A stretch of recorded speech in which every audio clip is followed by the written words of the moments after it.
National Guardsman is shot while he sleeps. Investigators believe it's an accident at first. A newlywed almost becomes a widow as her husband lingers near death. As doctors race to save him, detectives suspect someone was trying to kill him with kindness. Investigating a businessman's murder on a country road, detectives find themselves enmeshed in a tangle of lies and few real clues. In search of answers, they hit the library. Sometimes the least likely suspects are the most likely candidates for committing murder. The so-called fairer sex has been unfairly overlooked when accusations fly. But old stereotypes are being shattered by women who kill.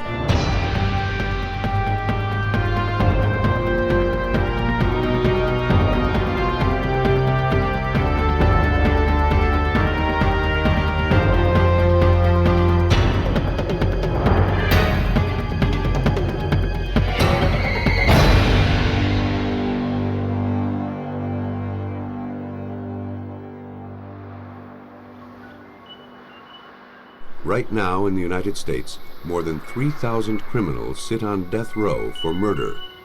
Only 42 of them are women. It's easy to assume that women aren't as inclined to lethal violence. But maybe women are simply better at getting away with it, shielded by our wrong assumptions about what constitutes a killer. But once the manicured finger of suspicion points to them, it's up to forensic investigators to prove their guilt.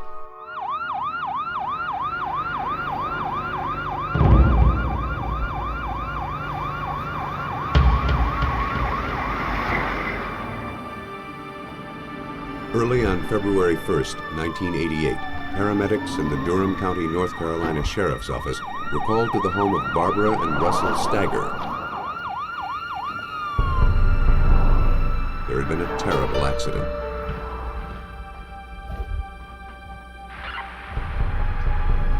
Russell Stagger had been shot in the head while he slept. A .25 caliber semi-automatic pistol and a spent shell casing lay next to him on the bed.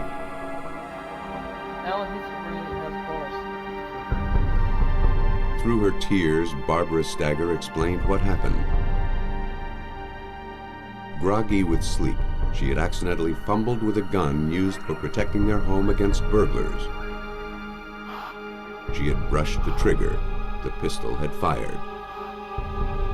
Though critically wounded, Russell Stagger was still alive.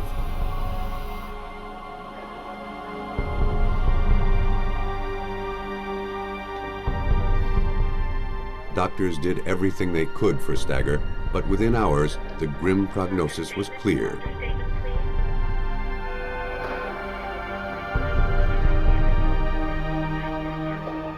Barbara was told her husband of 9 years had no hope of recovery. She signed a consent form to take him off life support.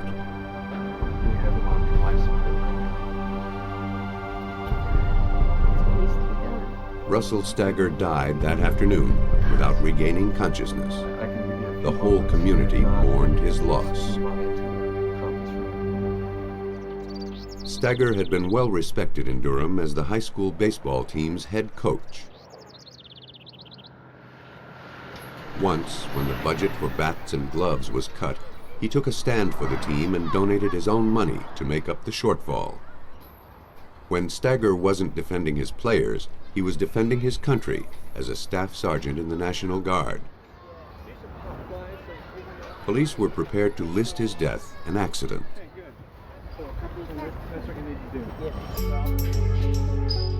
But his first wife, Lynn Snow, wasn't so sure. She went to police with her suspicions. She'd remained friends with Russell, who told her that his relationship with Barbara had soured, even to the point that he feared for his safety. She urged police not to dismiss the case so quickly. According to Snow, Russell said that Barbara Stagger had a ruinous appetite for cash, clothes, and jewelry. And Russell was never sure where she was getting all her money. I didn't hardly see him with one check on the first wife's story, investigators questioned other friends of the victim.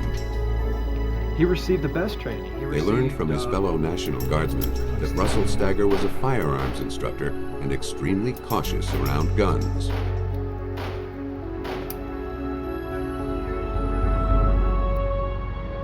To Police Captain Ricky Buchanan, the questions raised were enough to keep the investigation open. Nobody with that kind of knowledge about weapons would have slept with one under their pillow, particularly not locked, not cocked, and the safety off. Nobody in their right mind does. But that was what would have had to happen if you believe Barbara's story. Buchanan wasn't sure he believed it anymore. It was time to look at the widow more closely. Investigators found that arrest warrants had been issued on Barbara Stagger for her chronic check bouncing.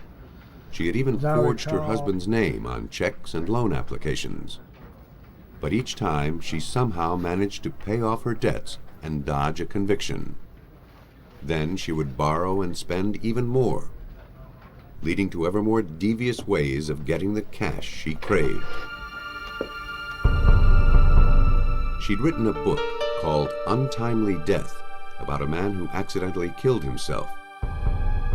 Though it was fiction, it was based on Barbara's experience with her first husband, Larry Ford. He died in a freak shooting accident 1 year before Barbara married Russell Stagger. Through her writing, Barbara had found a way to cash in on the tragedy. She sent it to the Doubleday publisher, as I recall. They sent her a rejection letter. But then she took the logo off of the rejection letter and taped it onto a sheet of paper and typed out an acceptance letter where she was going to get, I think, maybe $25,000 advance on the book. Using the forged letter as collateral, Barbara Stagger secured a bank loan. But curious friends called the publisher to get the book's release date and learned it was rejected. When Russell found out, he managed to forgive Barbara. She returned the $25,000 and the bank didn't prosecute. But to detectives, it seemed that a new target lay squarely in the crosshairs of her ambition. $25,000 would be small change compared to Russell Stagger's life insurance. When all his policies were added up, his death would net this two-time widow more than $200,000. Barbara Stagger was known to lie for money. Buchanan suspected she would kill for it. He knew she fired the fatal bullet. Now he had to prove it was no accident. Barbara had told police she didn't know how to shoot a gun, but Russell Stagger's friends disagreed. They said Barbara was an excellent shot. The victim himself had taught her.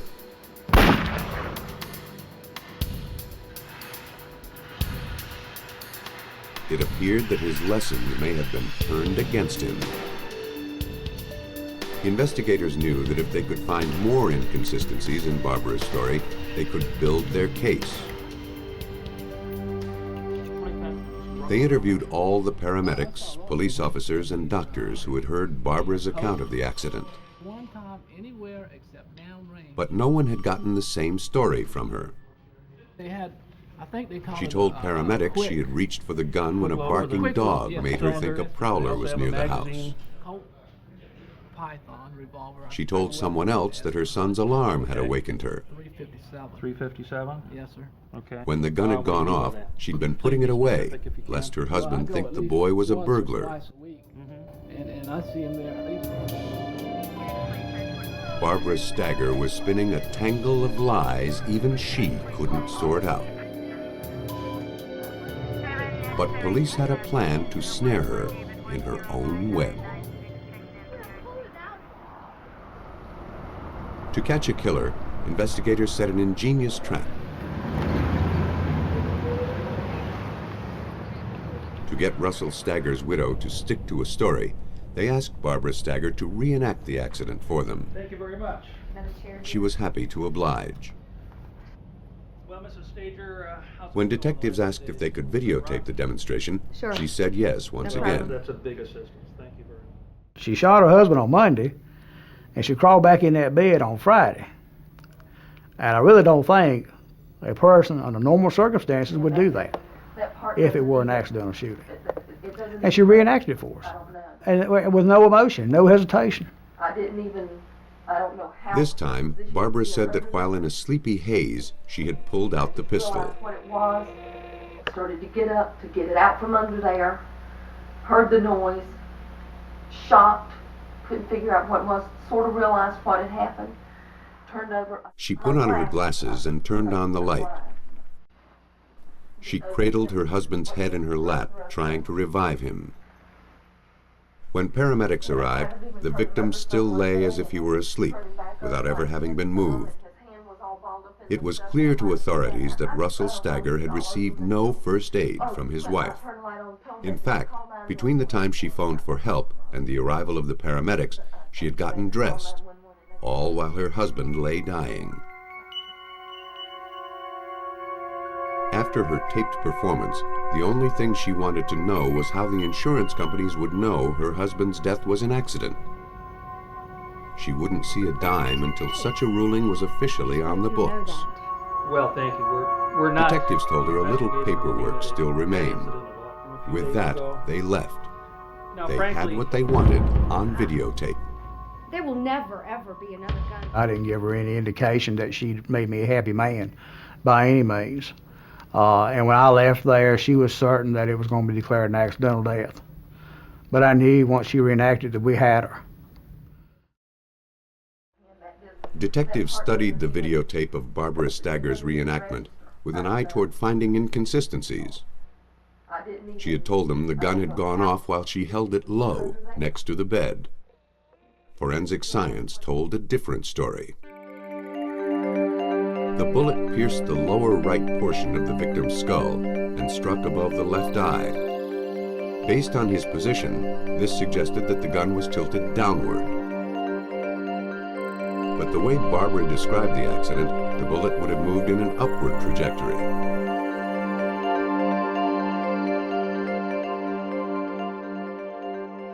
And it indicated to us that she was above and behind Russ at the time she pulled the trigger. That wasn't the only problem with her pantomime. If the pistol had fired under the bed sheets, as Barbara said, there would have been powder burns on the fabric. None were found. That suggested the gun was fired at a distance from the bed. And yet, the cartridge casing was lying next to the victim. Nothing was adding up, but all of it pointed to Barbara's guilt.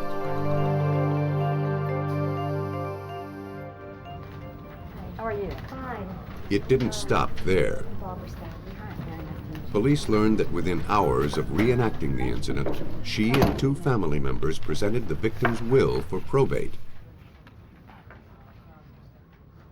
Though it was signed by Russell Stagger, it was witnessed only by members of Barbara's immediate family. Since you are the sole proprietor. The clerk recalled that Barbara showed little emotion during the We process. estimated about $98,000. When detectives learned how quickly Barbara had tried to push the document through, they examined it as potential evidence. Investigators compared the signature on the will to the victim's National Guard papers. They found that the will had definitely been forged. It was just one more page in Barbara's trail of worthless paper.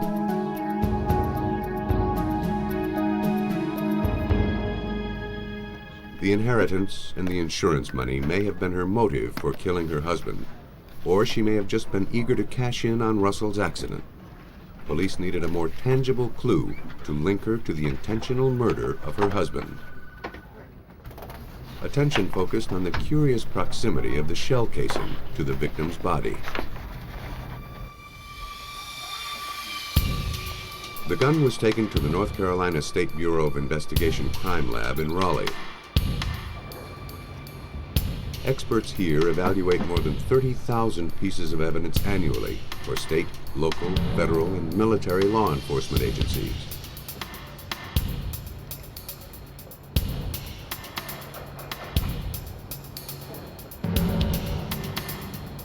In test firing Stagger's gun, investigators found that the bullet casing ejects at least 3.5 feet from the weapon. There was no logical way it could have landed so close to the victim's head, unless Barbara had moved it after she fired.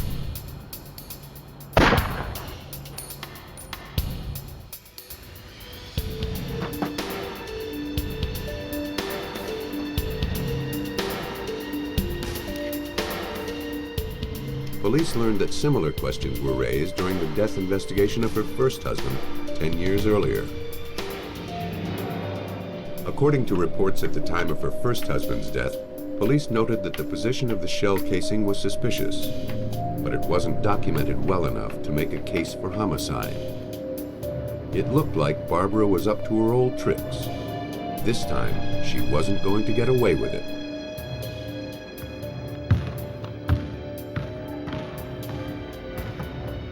Investigators felt they had developed a strong case against Barbara Stagger, but the most compelling piece of evidence was found miles from the scene. One of Russell Stagger's former students found an audio cassette in the high school gym. When it was played, his brother recognized the voice of his ex-coach, Russell Stagger. Coach Stagger, you died a little while back.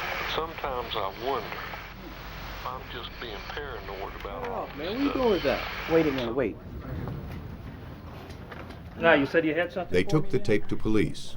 On it, Russell Stagger poured out his apprehensions about his wife, All right. from her compulsive spending to the death of her first husband and his creeping suspicion that he might be next. Who found this? The tape, coupled with the crime lab bullet evidence, was enough to bring the case to trial. The prosecution carefully laid out the motives and the events leading to Russell Stagger's death. Barbara's financial problems had come to a head. Without a massive infusion of cash, she would face bankruptcy. One morning, when the pressure became too great,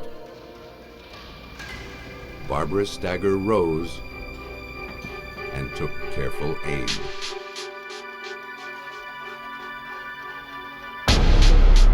The forensic evidence was Nothing that can be compelling. done?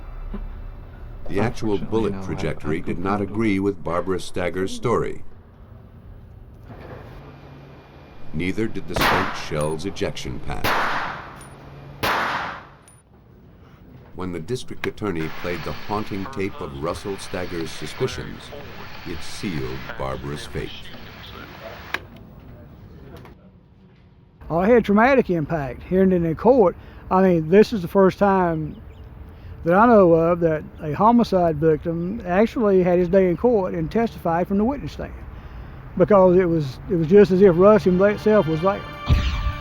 Though Barbara Stagger may have dreamed of gold, she was led away in chains of steel. Based on the forensic evidence, she was convicted of the first-degree murder of her husband and sentenced to life in prison.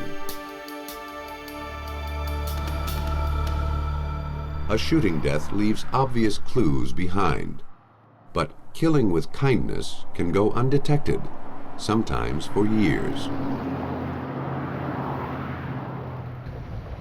Well, darling, what did you think? In April of 1989, Reverend Dwight Moore and his new wife Blanche were driving home to North Carolina after their honeymoon. It was a second marriage for both of them, and they were happy to be making a fresh start. It gave us a break. All was wedded bliss. Until on the Cape May Lewis ferry, Reverend Moore fell gravely ill.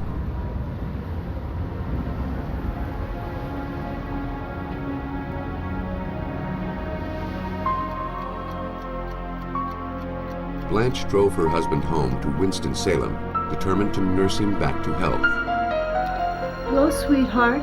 She was a fine cook and thought that some of her good food would do the trick. Oh my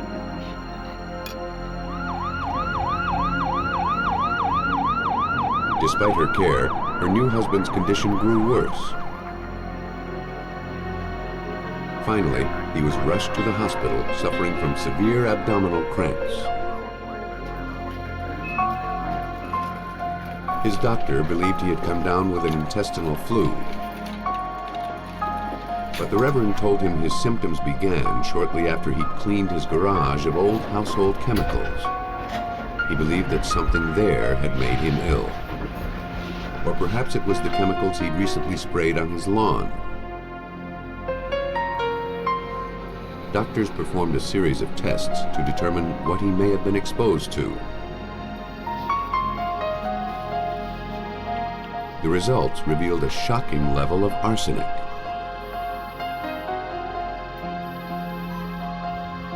Because arsenic poisoning is uncommon, North Carolina's chief medical examiner, John Butts, was called to investigate where the toxin may have come from. He didn't believe it could have entered Reverend Moore's system from cleaning his garage. Arsenic is used in some fungicides, insecticides, and so there are possibilities for unintentional or accidental poisonings, but they're quite rare. Arsenic is a highly toxic metallic element. Everyone has traces of it in their body, but Reverend Moore demonstrated an almost superhuman tolerance to it. He consumed enough to kill 10 men. It would be almost impossible to accidentally ingest that much of the poison. There are certain medications that do contain arsenic. They're usually mainly in veterinary medicine against certain kinds of parasites, but there are very, very few medications, almost no medications that would be used in this country for humans that would contain arsenic. His family gathered at his bedside, not sure if the Reverend would survive one of the highest levels of arsenic poisoning on record. You told me he was fine. He was. I brought a little sample to my husband. Slowly, he regained his strength, fortified by some of his new wife's home cooking. Oh, that's wonderful. The fact that he'd survived this long suggested that he'd built up a tolerance through many small doses over a period of time. In other words, he may have been systematically poisoned. His ordeal wasn't over yet. Further tests showed that his arsenic levels were increasing while he lay in the hospital. Suspecting foul play, the North Carolina State Bureau of Investigation cleared Reverend Moore's room and posted a guard at the door. I'm gonna have to ask everyone to leave the room and go down to the waiting room. The patient was to eat no more food brought from outside the hospital.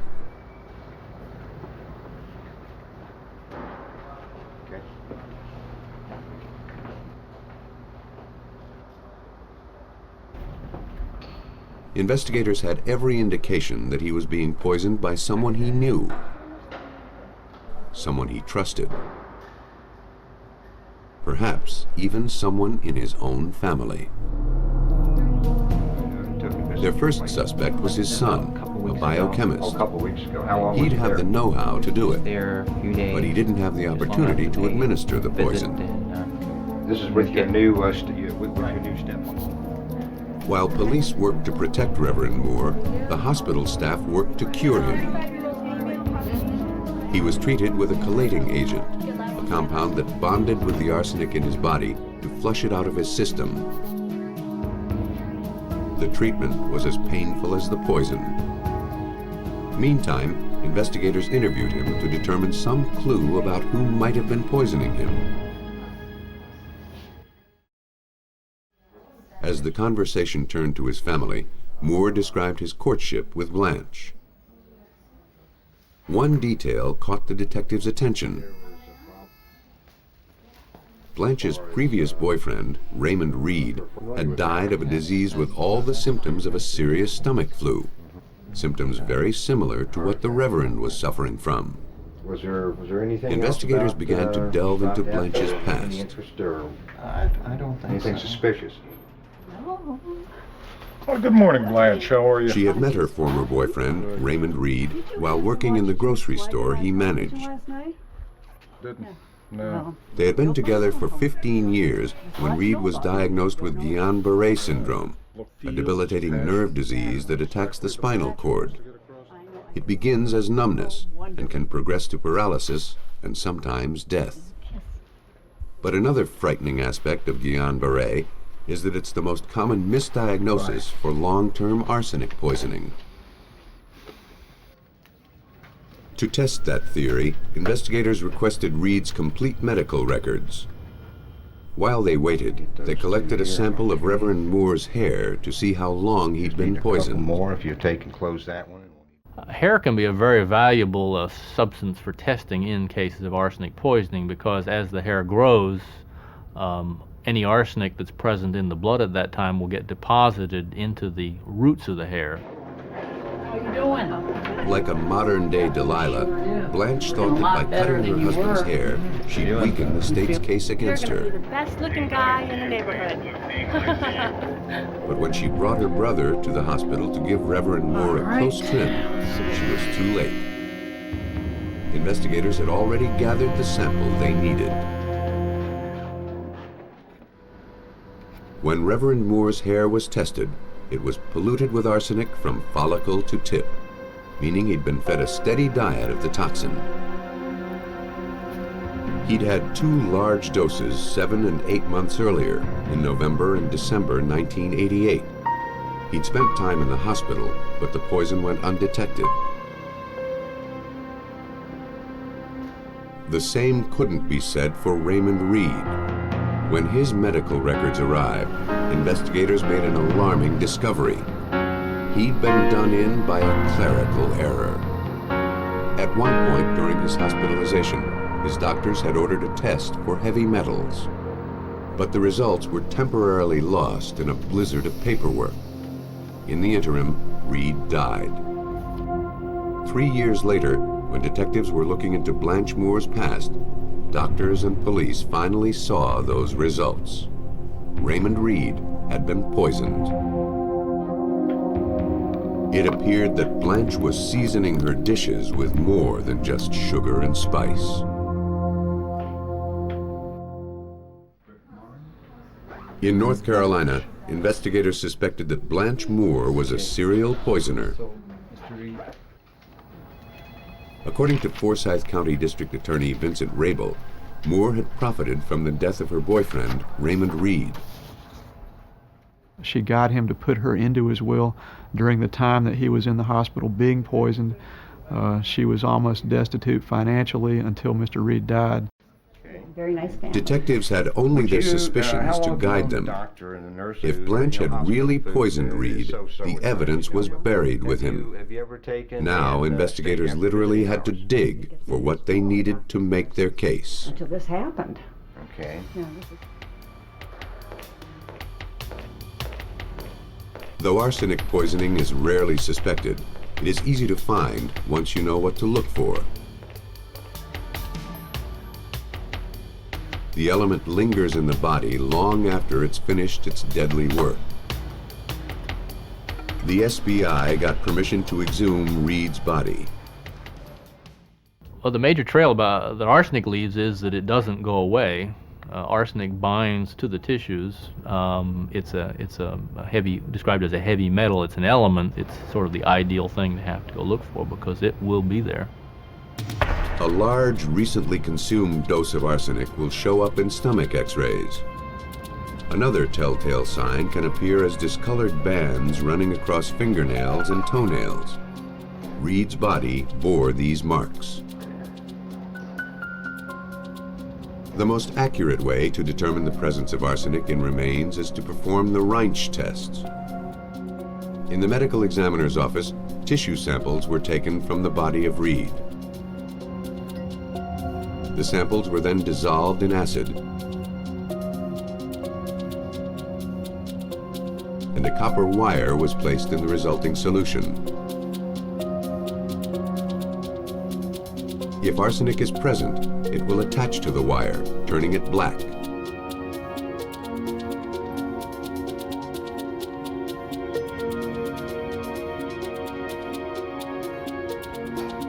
The test was positive. Judging from Reed's hair samples, he had been poisoned for 6 months before he died. Further tests confirmed the diagnosis. But when we ran the concentrations of arsenic on his tissues, he had very high levels, and certainly in levels that were associated with toxicity, fatal levels, potentially lethal levels.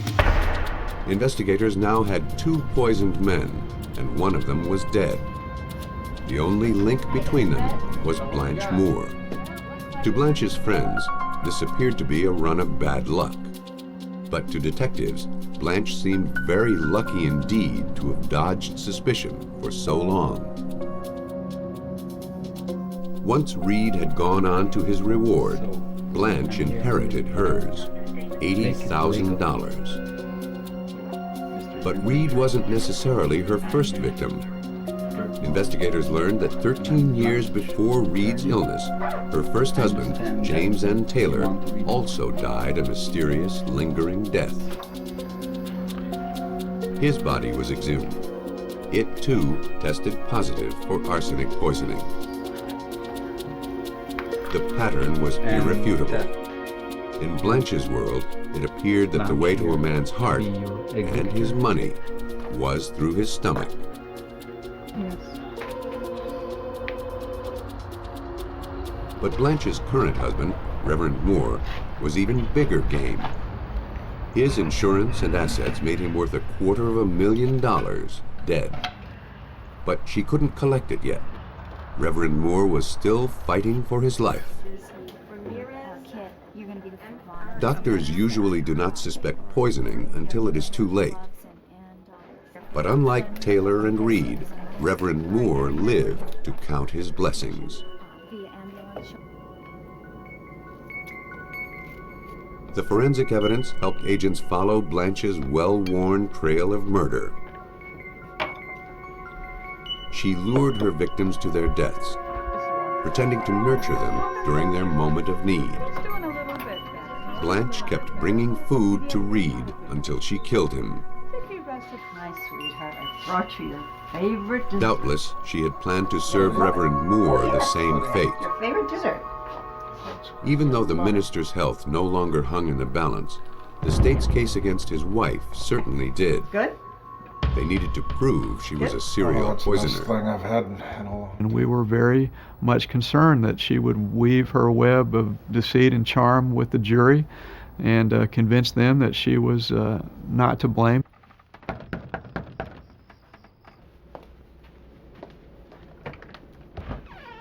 Hi, Mrs. Moore.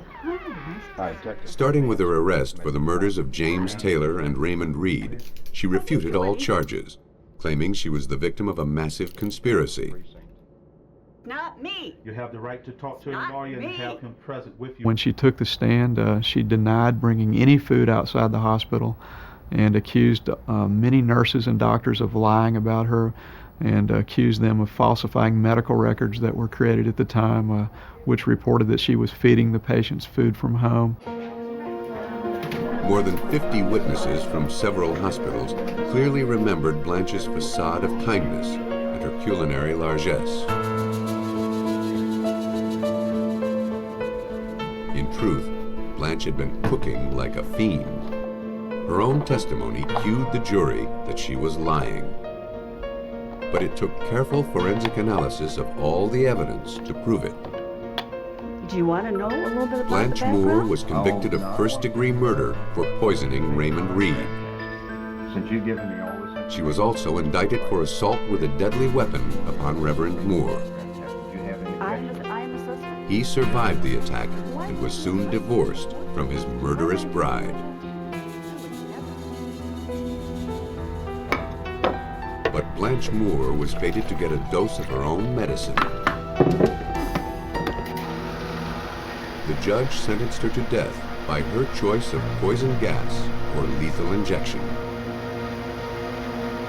Because she was already on death row, she wasn't prosecuted for the death of her first husband, James Taylor.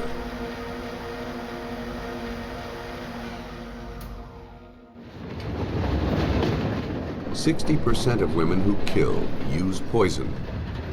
It destroys the victim from within, while it preserves the killer's veneer of innocence. But the most subtle murderer is one who never even goes to the scene of the crime.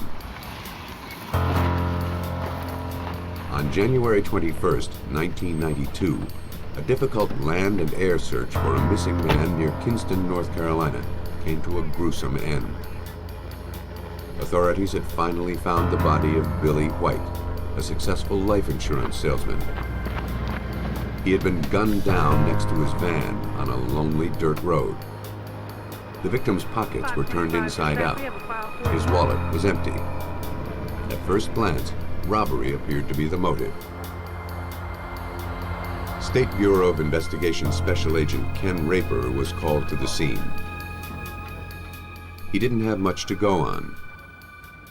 It appeared he'd been shot twice, once in the chest and once in his lower left side. It was a shotgun. I thought at the time it was probably double aught buck or maybe triple aught buck. Okay, you have 2 wounds here. But there were no shell casings at the scene. What, 20 feet from the victim?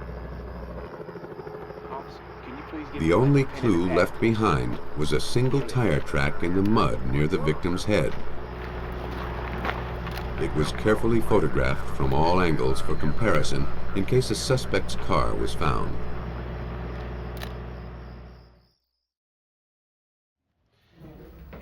Investigators spoke with the victim's wife, Sylvia White.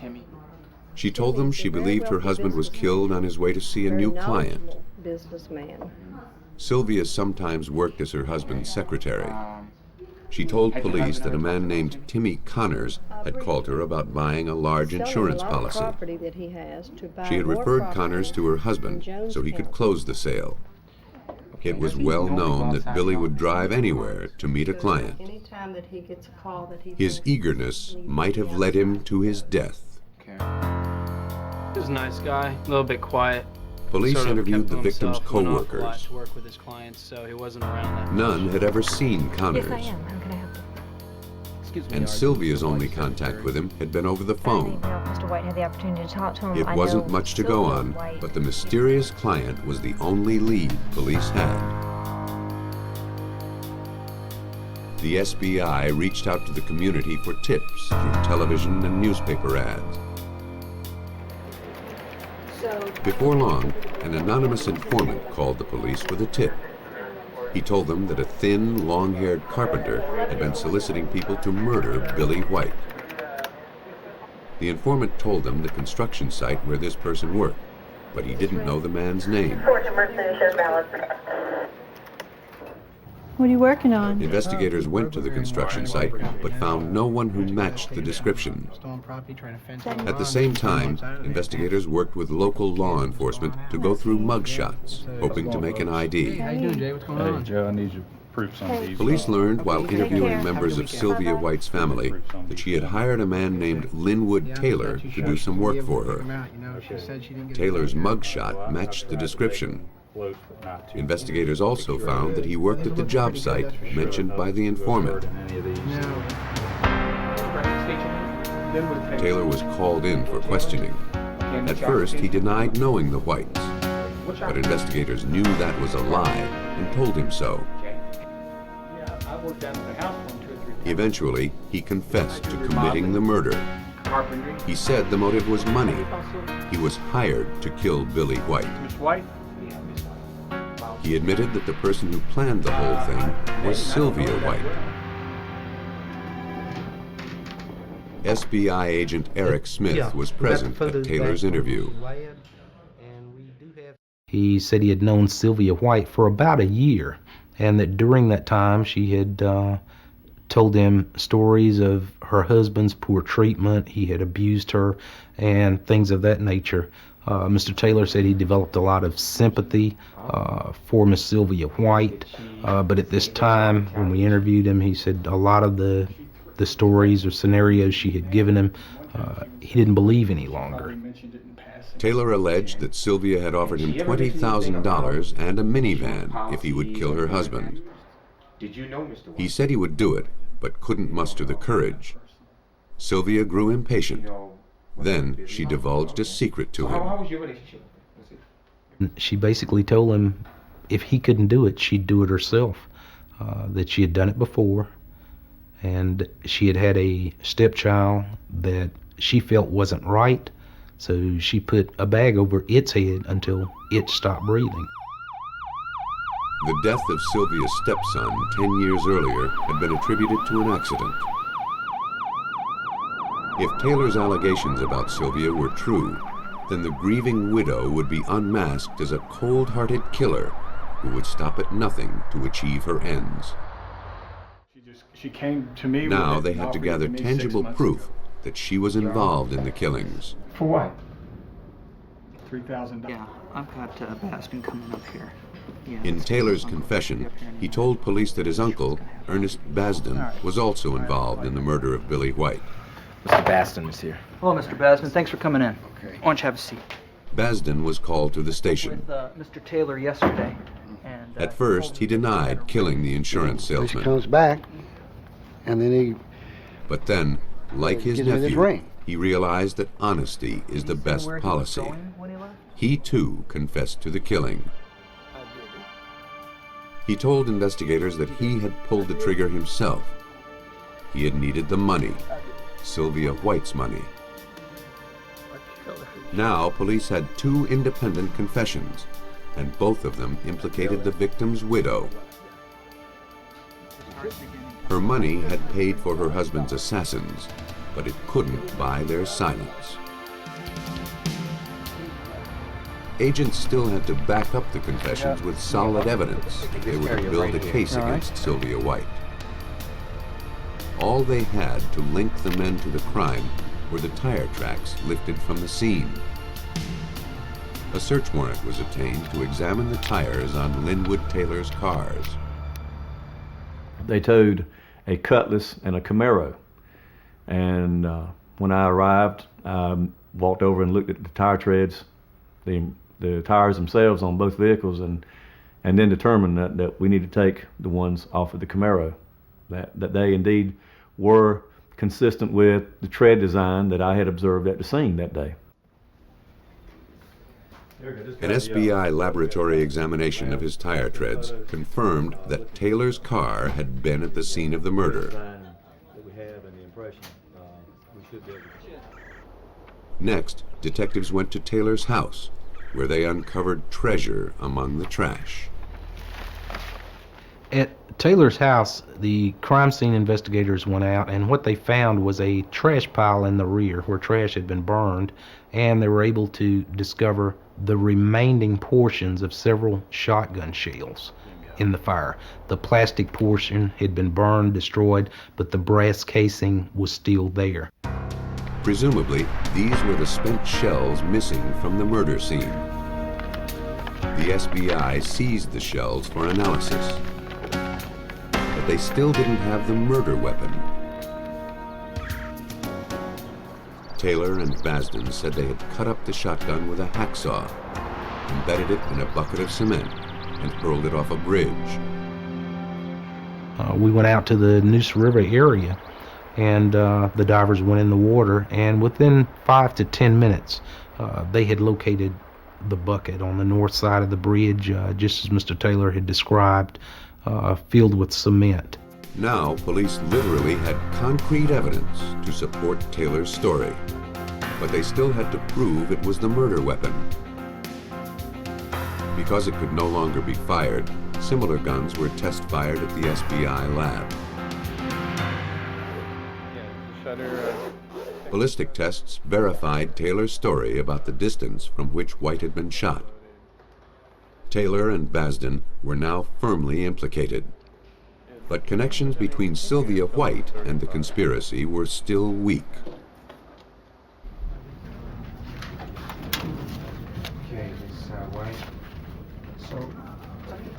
Sylvia had insisted that she didn't know Taylor. He sounds And yet white. investigators had witnesses who had seen them together. And what did he take off? Were you aware of him? Taylor admitted receiving a partial payment of $1,500 from White several days after the murder. Detectives traced the trail of cash back to its source. A friend of the family and business partner of Mr. White had given Sylvia $1,500 a few days earlier. We were able to locate a bank that had cashed that check, which Miss White had endorsed. Mr. Taylor told us that the money he received was in an envelope, a banking envelope. It was from the same bank that had cashed Sylvia's check. Taylor also told police that before Sylvia hired him, she had tried to kill her husband herself. She told him she'd read up on poisonous plants at the library. She tried feeding some to him, but they only made him ill. Investigators knew that if they could link Sylvia to books on poisons, they'd be able to prove that she intended to kill her husband. And this one. SBI agents went to the library to search for clues. There they found several volumes on poisonous plants. One book had missing pages. According to the index, those pages dealt with water hemlock and poison hemlock, plants common to the area. Agent Smith had the book analyzed for fingerprints. I told him it was a 50-50 shot, but it was something that we really needed to connect Miss White to this murder. And he collected it, removed it from the library, and sent it to the lab. A palm print was found inside the book next to the missing pages. A comparison with Sylvia White's print showed a perfect match.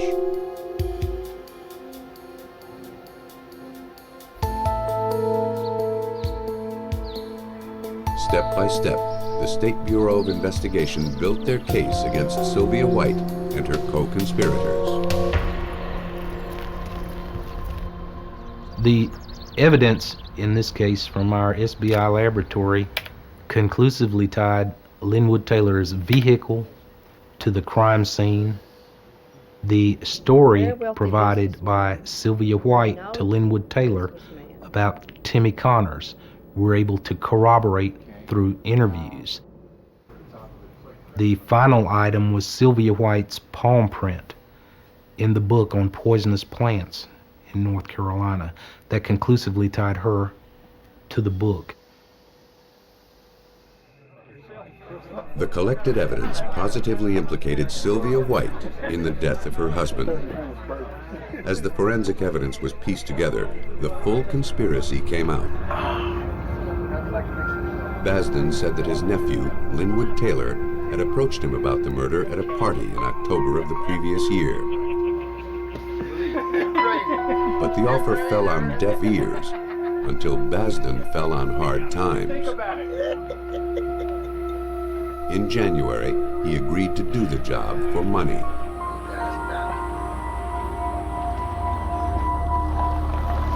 Taylor, posing as Tim Connors, had already established a phone rapport with Billy White. Counting on the insurance salesman's willingness to go anywhere to clinch a deal, Taylor lured his victim to the remote dirt road. Tim Connors. Oh, okay. All right. There, Basden ambushed White and pulled the trigger.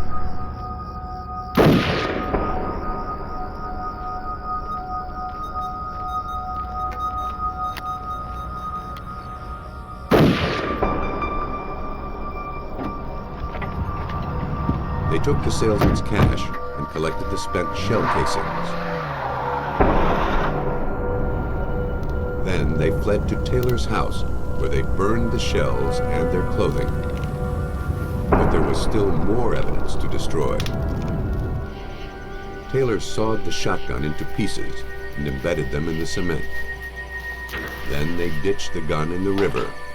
That done, Taylor and Basden thought they were in the clear.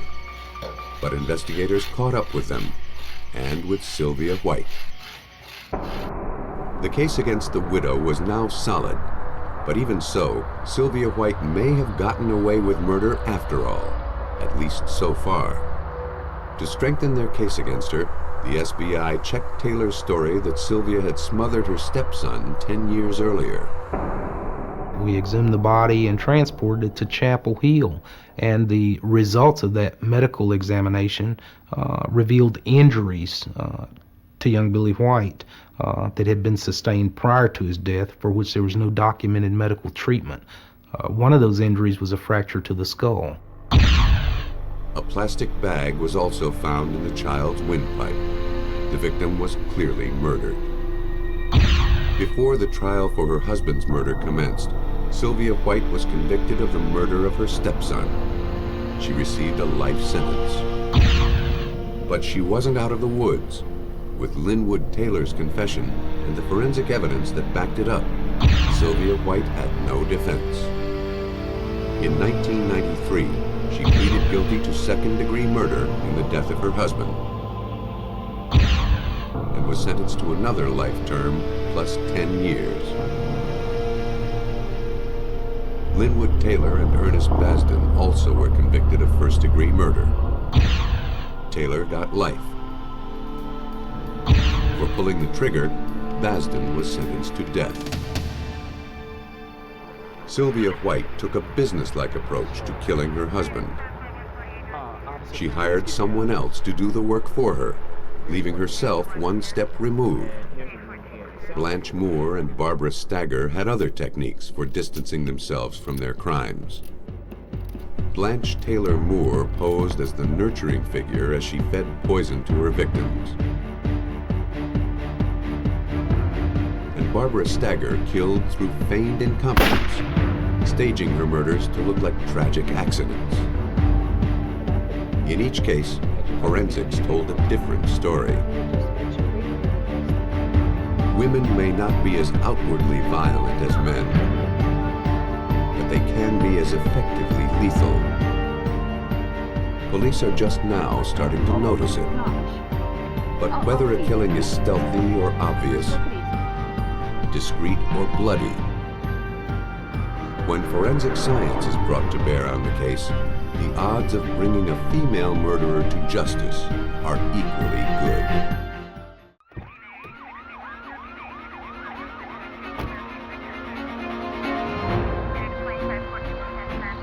After tapping all their resources, investigators are unable to link a killer to his crime. Will 6 beer bottles make a case? A woman is pulled from her watery grave. The only witnesses have taken wing. Detectives must use an empty cocoon to catch a murderer. A shrewd serial poisoner stays one step ahead of the law. To stop him, investigators need to rouse a confession from a graveyard of deleted computer files. Police rarely have the benefit of smoking guns or bloody fingerprints to solve crimes. After the obvious leads grow cold, detectives with an eye for detail can use science to probe the most unlikely sources.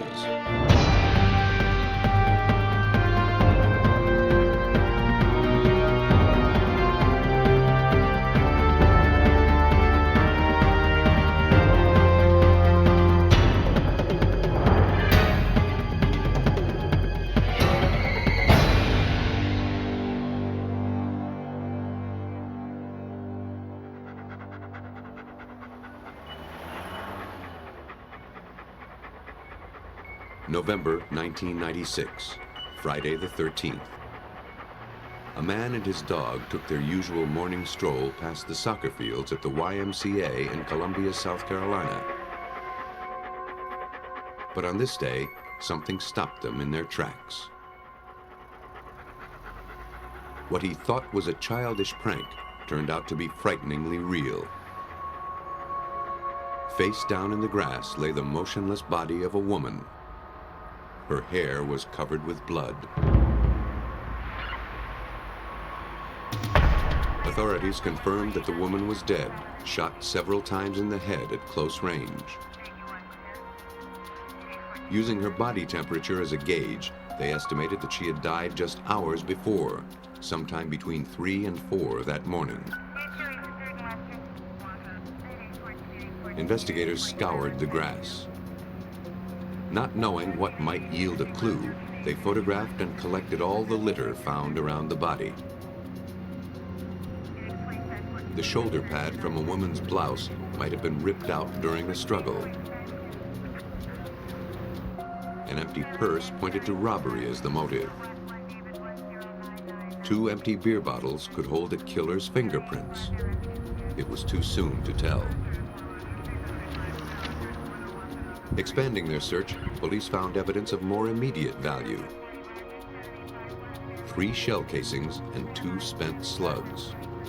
Be very careful not to disturb. This told investigators that the woman had been shot at this location, not simply dumped here. Also, it gave them the basis for a ballistics comparison. But first, they'd need a suspect, and before they could find one, they'd need to know who the victim was. The body was brought to Richland Memorial Hospital, where she was identified from fingerprints as 30-year-old Virginia Russell. She'd had a police record for driving while intoxicated. Back in the lab, the forensics case was at a standstill. Technicians could find no physical link to the killer. The shoulder pad was a dead end. The fingerprints on the beer bottles were too smeared to identify. The body was lacking any foreign hairs, fibers, or other samples that might link a suspect to the crime. Sergeant. Detectives turned to friends and family. Cream, sugar? No, it's fine, thanks. In talking to the victim's aunt, investigators learned that the hospital where her body now lay was actually the last place Virginia was seen alive. She had spent the last night of her life visiting her cousin's sick baby. Relatives were pleased to see that after a struggle with alcoholism, Virginia Russell was turning her life around. Since taking a new job at a nighttime cleaning service, her wallet was always filled with cash. This made detectives speculate about robbery as a motive. Do you recall how much money? No wallet had yet been found. What, They probed for more information. nervous or upset about anything last night? The aunt remembered Russell's beeper going off.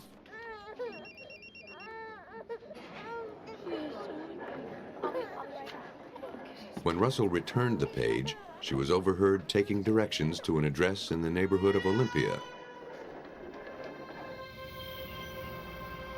But Russell wasn't heading out to clean an office. Nor was that the line of work that paid her bills. As another family member conceded to police, Virginia Russell was a call girl working for an escort service. The job put her in the company of any number of shadowy characters, most of whom concealed their identities.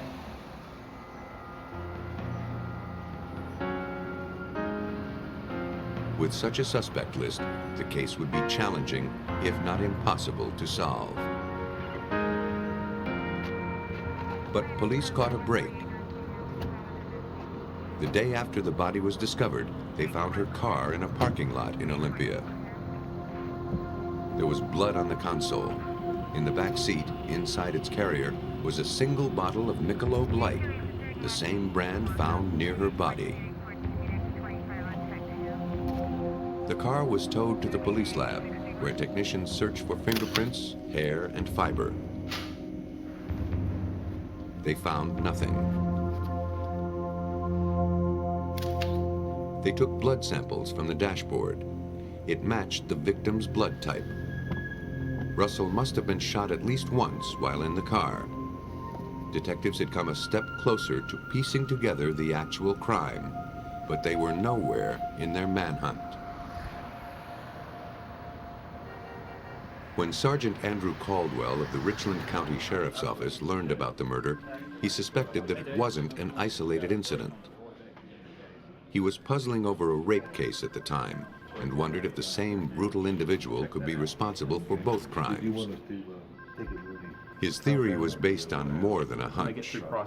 One of the major similarities were both were employed by escort services as call girls, as well as the location of Virginia Russell's car.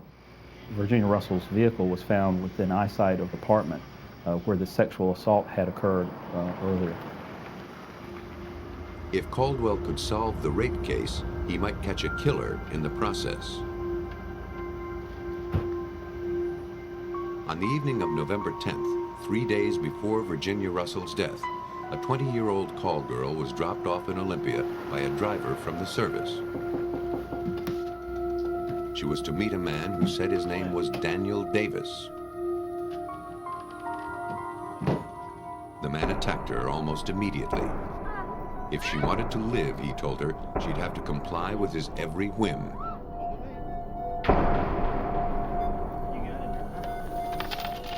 He dragged her to the bedroom and sexually assaulted her. After the attack, he emptied the young woman's wallet and threw her out of the house. As she wandered, dazed, into the neighborhood, her assailant drove away. She got one last look at his face before calling for help. Daniel Davis was a fake name. The apartment, investigators learned, was rented to a man named Roy Beck Jr., who matched the description the victim gave police. His was a familiar name around the department. A series of burglaries had kept him in and out of trouble since his teenage years. From a computerized database, investigator Randy Strange compiled a group of images from a library of mugshots.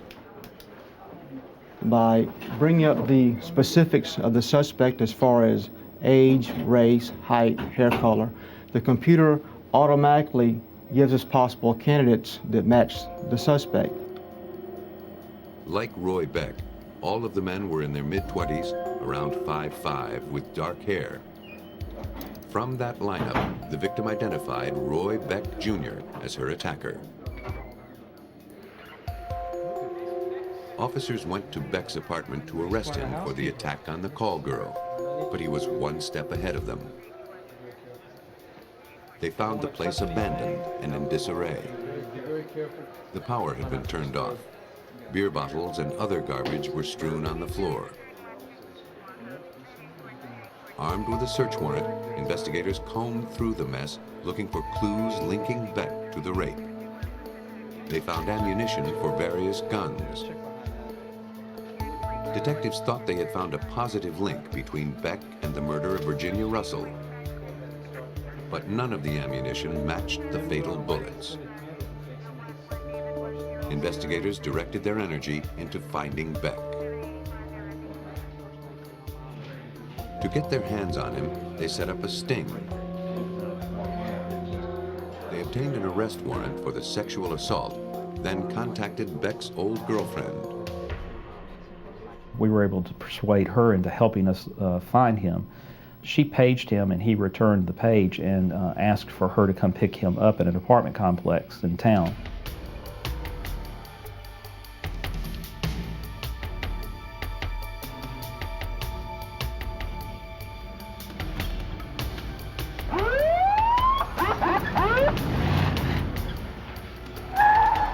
When Beck emerged from his hideout to meet her, he was arrested and brought to the station for questioning. In the meantime, detectives went upstairs to the apartment where Beck had been hiding out. The apartment belonged to Beck's friend, Richard Bulliard. Bulliard consented to a search and pointed investigators to a loaded gun on the sofa. That wasn't the only weapon they found. We were able to locate a large Rambo-style hunting knife, which was described by our rape victim and used in that crime, as well as a phone book in Beck's room that he was using with various escort services underlined and highlighted. The gun, knife, and a pair of boots were collected and brought to the lab, where the first solid links to Virginia Russell's murder were forged. Ballistics proved that the gun found in Bulliard's apartment was used to kill Russell. The boots had blood on them, consistent with the victim's type. With the evidence mounting against him, it seemed impossible that Beck could dodge a murder conviction.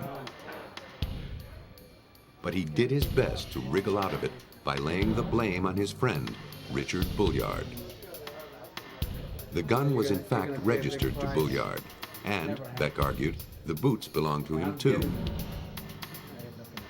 investigators couldn't deny that all the evidence was found in Bulliard's, not Beck's, apartment.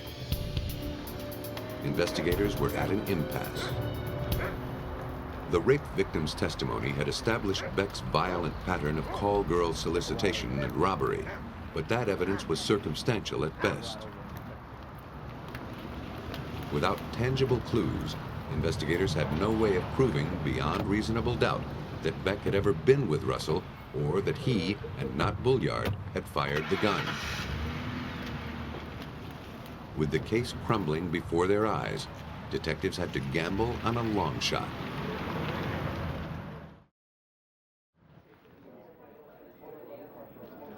The only physical evidence that connected Roy Beck, Virginia Russell, and Virginia Russell's car was 6 Michelob Light beer bottles. Investigators had found 2 empty bottles next to the body, 3 empty bottles in Roy Beck's abandoned apartment, and 1 unopened bottle in the victim's car. If they could be shown to have come from the same six-pack, it would prove that Beck had been with Russell that night. But without usable fingerprints, linking the beer bottles seemed impossible.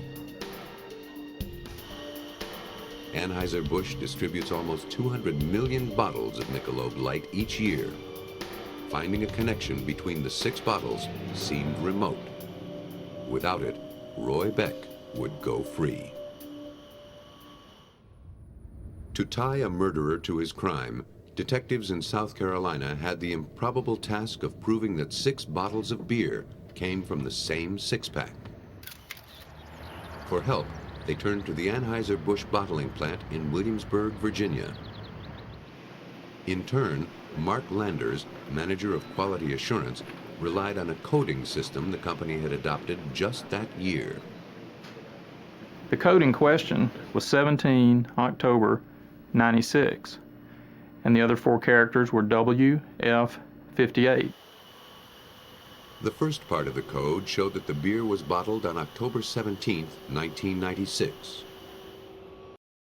The W stood for the Williamsburg plant, and the F indicated a particular line within the system. The final part of the code, 58, specified that the beer was bottled during the 58th 15-minute increment on that day. As the bottles are packaged and labeled, they are placed in 6-pack carriers and in a case.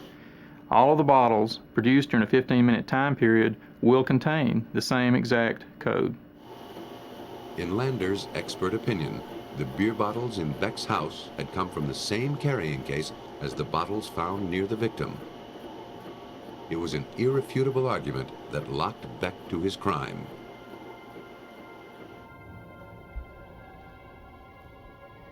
Sought as a last-ditch effort, the beer bottles enabled detectives to piece together Virginia Russell's final hours with Beck.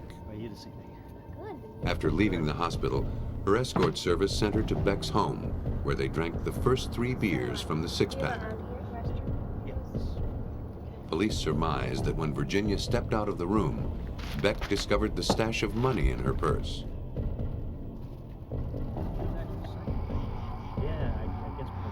Police theorized that they grabbed the beer and drove to a soccer field where they drank the 4th and 5th bottles. At some point, Beck decided that robbing his victim wasn't enough. He wanted to kill her.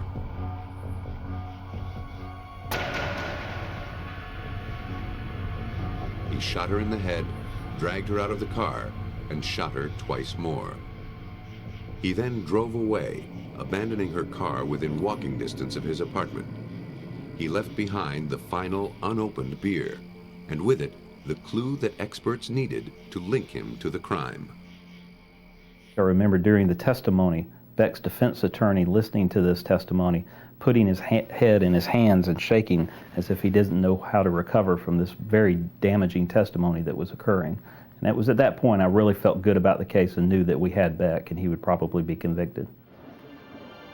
By paying strict attention to the most banal of clues, detectives made sure that Beck would pay for his crime. He was sentenced to life in prison.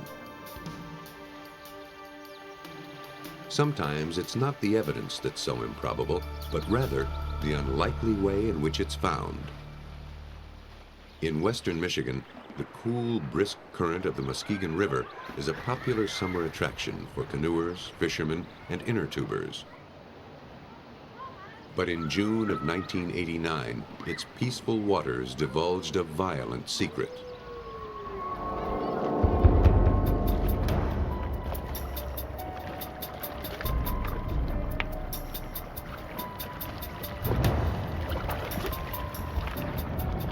Two recreational divers were scavenging the river bottom for sunken treasure, dropped motors, lost fishing tackle, old anchors. A flash of metal told them they were onto something big, bigger than they thought. It was a red car, belly up in a 15-foot indentation, and there was something floating inside it. Peering through the windows, the divers saw the bloated figure of a human body. They contacted the police.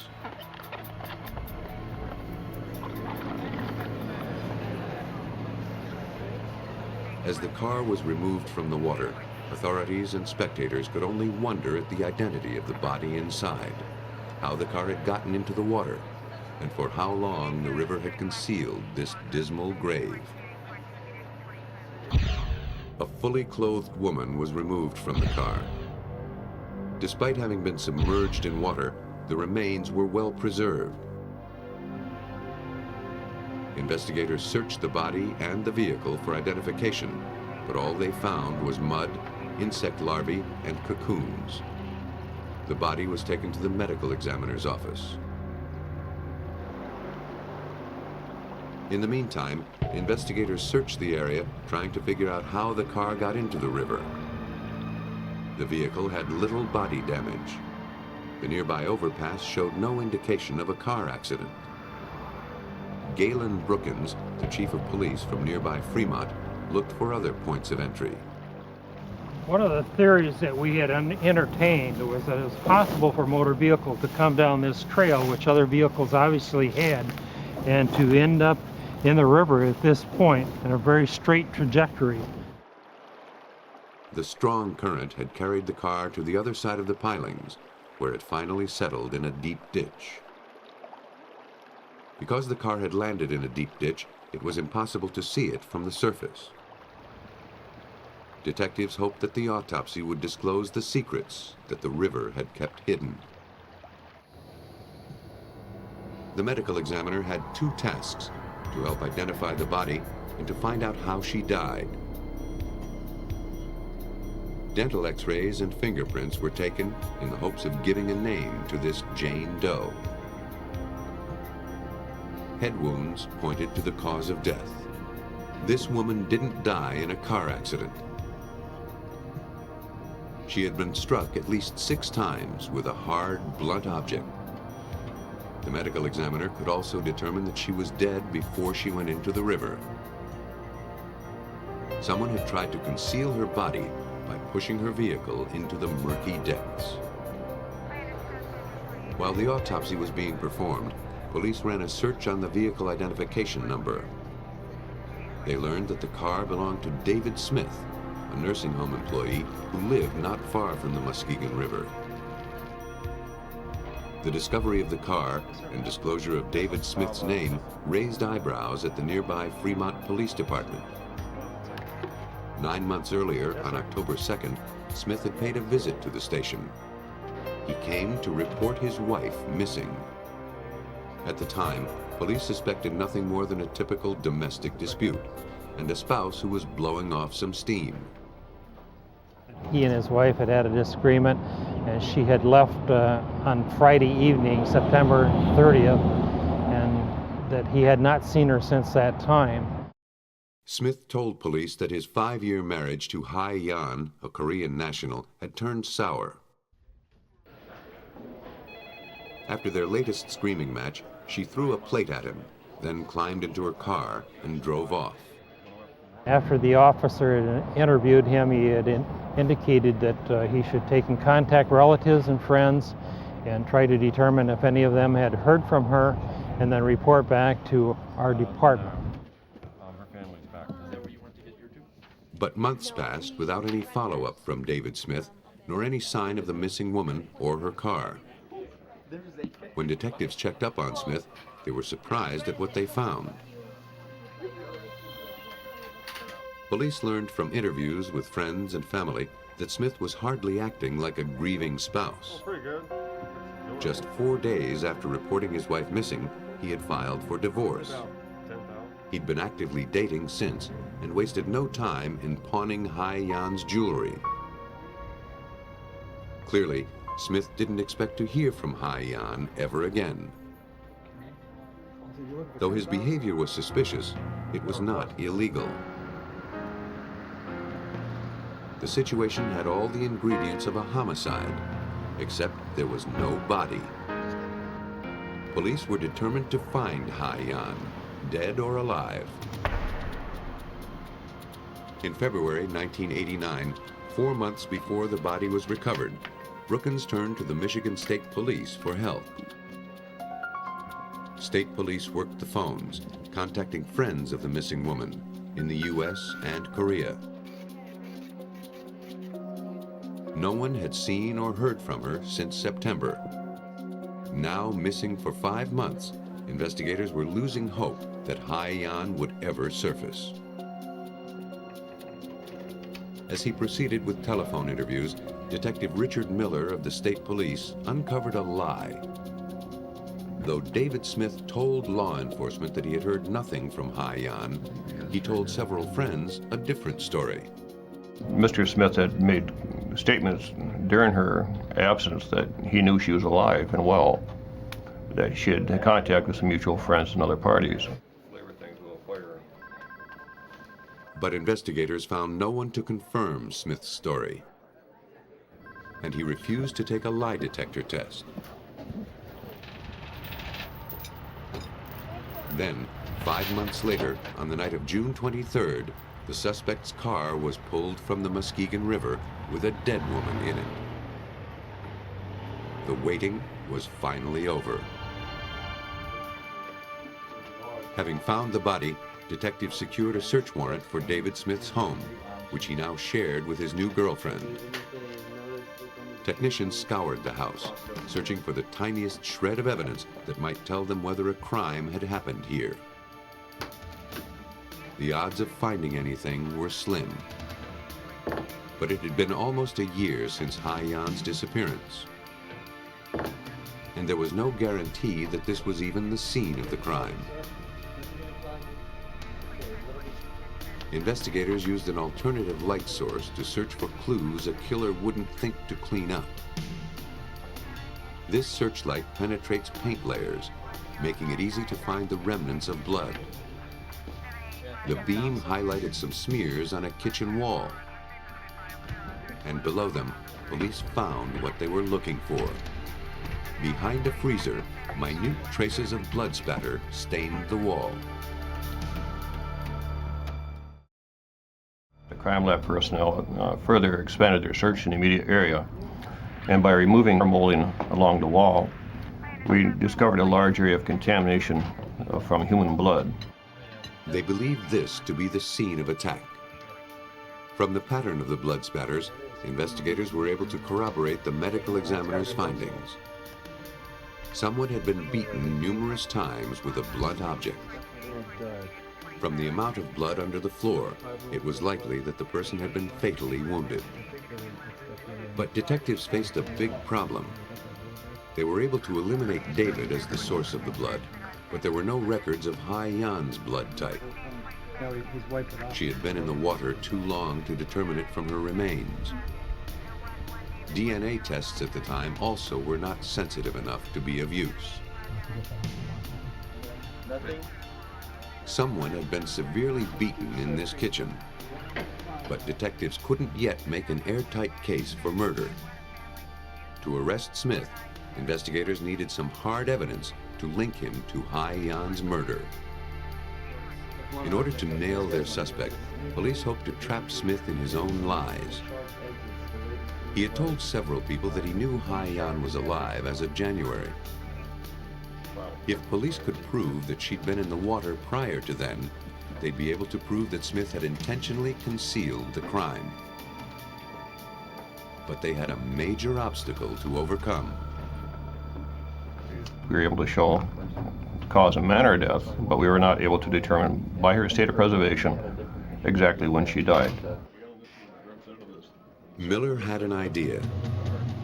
He remembered that when the car was fished from the water, cocoons had been removed from the windshield and fender. He knew that insects are helpful in determining time of death on land. Could they do the same in the water? In order to tie David Smith to his wife's death, detectives in western Michigan needed to determine how long her body had been in the river. Their only clue was a cocoon. Police turned to forensic entomologist Richard Merritt to see if he could learn anything from this unlikely witness. Well, when I received the specimens from Detective Miller, I saw that they were black flies. And black flies are a group that I've been working on for the past 20 years. So I knew right away that there was something there that I could identify and probably give some more information that they didn't have on the case. Merritt would rely on his knowledge of the black fly's life cycle to calculate when the car hit the water. Like all insects, the black fly goes through 4 life stages. The first stage is the egg. Black flies in the Muskegon River hatch in November or December, then turn into worm-like larvae. The larval black flies remain in that stage and grow during the winter in the river on any substrates that they can attach to. Could be leaves, could be rocks, or in this case it was a car. In April or May, the larvae enter the pupal stage. They build cocoons around themselves and remain dormant until late May or early June, when they emerge as adult flies to start the life cycle over again. The presence of cocoons on Hai Yan's car told Merritt that the vehicle had to have entered the water no later than November. For that particular species to be found on the car in late June as it was, the immature stage had to occur for the entire winter on the car in the river. Otherwise, you would not have had that particular species. Merritt's findings proved to Detective Miller that David Smith had completely fabricated the stories about his wife's whereabouts since her disappearance. He'd said she was seen in January. The cocoons said she'd been in the water since November. Mr. Smith had told co-workers and others that he knew his wife was alive and that she had contact with various people across the nation. Dr. Merritt's studies of the black fly larva and the various stages we found on the vehicle proved positively that was simply not true, that she was immersed within the waters of the Muskegon River. The insects proved that Smith was lying, no doubt to cover his tracks. And apparently, his weren't the only set. When news of the murder investigation came out, a co-worker told police that a month before Hai Yan's disappearance, David had been trying to find a hitman. Police subpoenaed Smith's phone records. In September, there was an unusually high number of calls to 2 numbers in Pittsburgh. One was the dry cleaning plant where his father worked. The other was traced to the home of one of the father's co-workers, Kenny Lamont Latimer. When investigators confronted Latimer with the evidence heaping against his acquaintance David Smith, Latimer crumbled. He told police that Smith had offered him $5,000 to kill his wife. By the time he'd hired Latimer, Smith's marriage was a wreck. But he was already paying alimony to a first wife and didn't want another liability. He hired Latimer to kill the victim with a dose of bad heroin.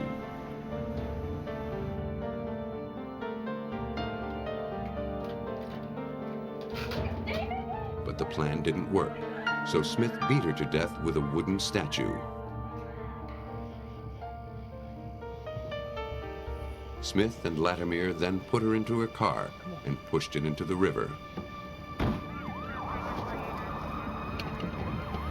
Thanks to the unlikely testimony of a vacant cocoon, Smith was arrested in December of 1989. A jury found him guilty of murder and sentenced him to 15 to 20 years in prison. For their parts in the murder and conspiracy, Kenny Lamont Latimer received 20 to 60 years, and Smith's father got 3.5 to 5. The improbable testimony of the Black Fly foiled David Smith's plot to cover up the murder of his wife. In Dana Point, California, detectives would rely on more improbable evidence to link a killer to his actions. For years, 46-year-old Janet Overton, a public official, had suffered from declining health. Though dizzy and weak, she was determined not to let illness keep her down. On a January morning in 1988, she looked forward to a family outing on the Pacific Ocean. She never made it past the driveway.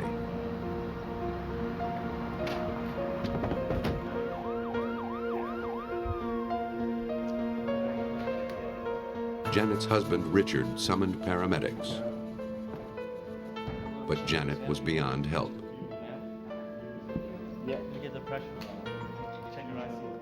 Within hours, she was dead. The autopsy that followed could do nothing to shed light on the cause of Janet Overton's death. A routine scan of her blood and tissues was performed in order to find commonly used substances. It eliminated all conventional over-the-counter or prescription drugs as having contributed to her death. Her strange illness seemed to be as much of a mystery in death as it had been in life.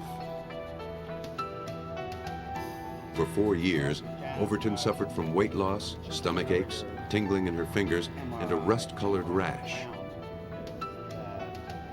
None of the specialists could make a diagnosis, despite extensive testing for viral infections, allergies, bacterial problems, anything that could explain the strange illness.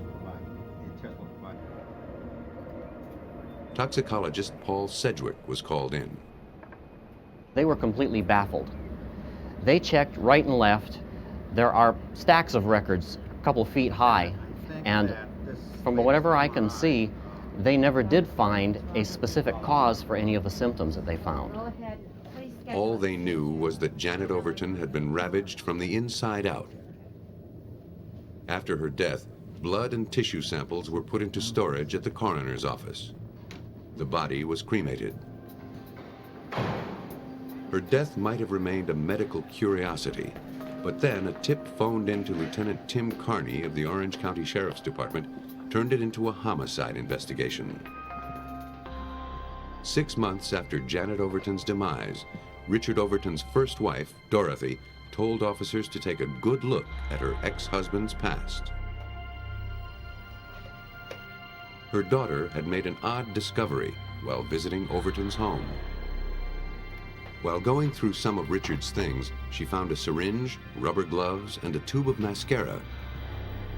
She reported them to her mother, who contacted the police. Carney dug through 20 years of records to uncover the Overton's family secret.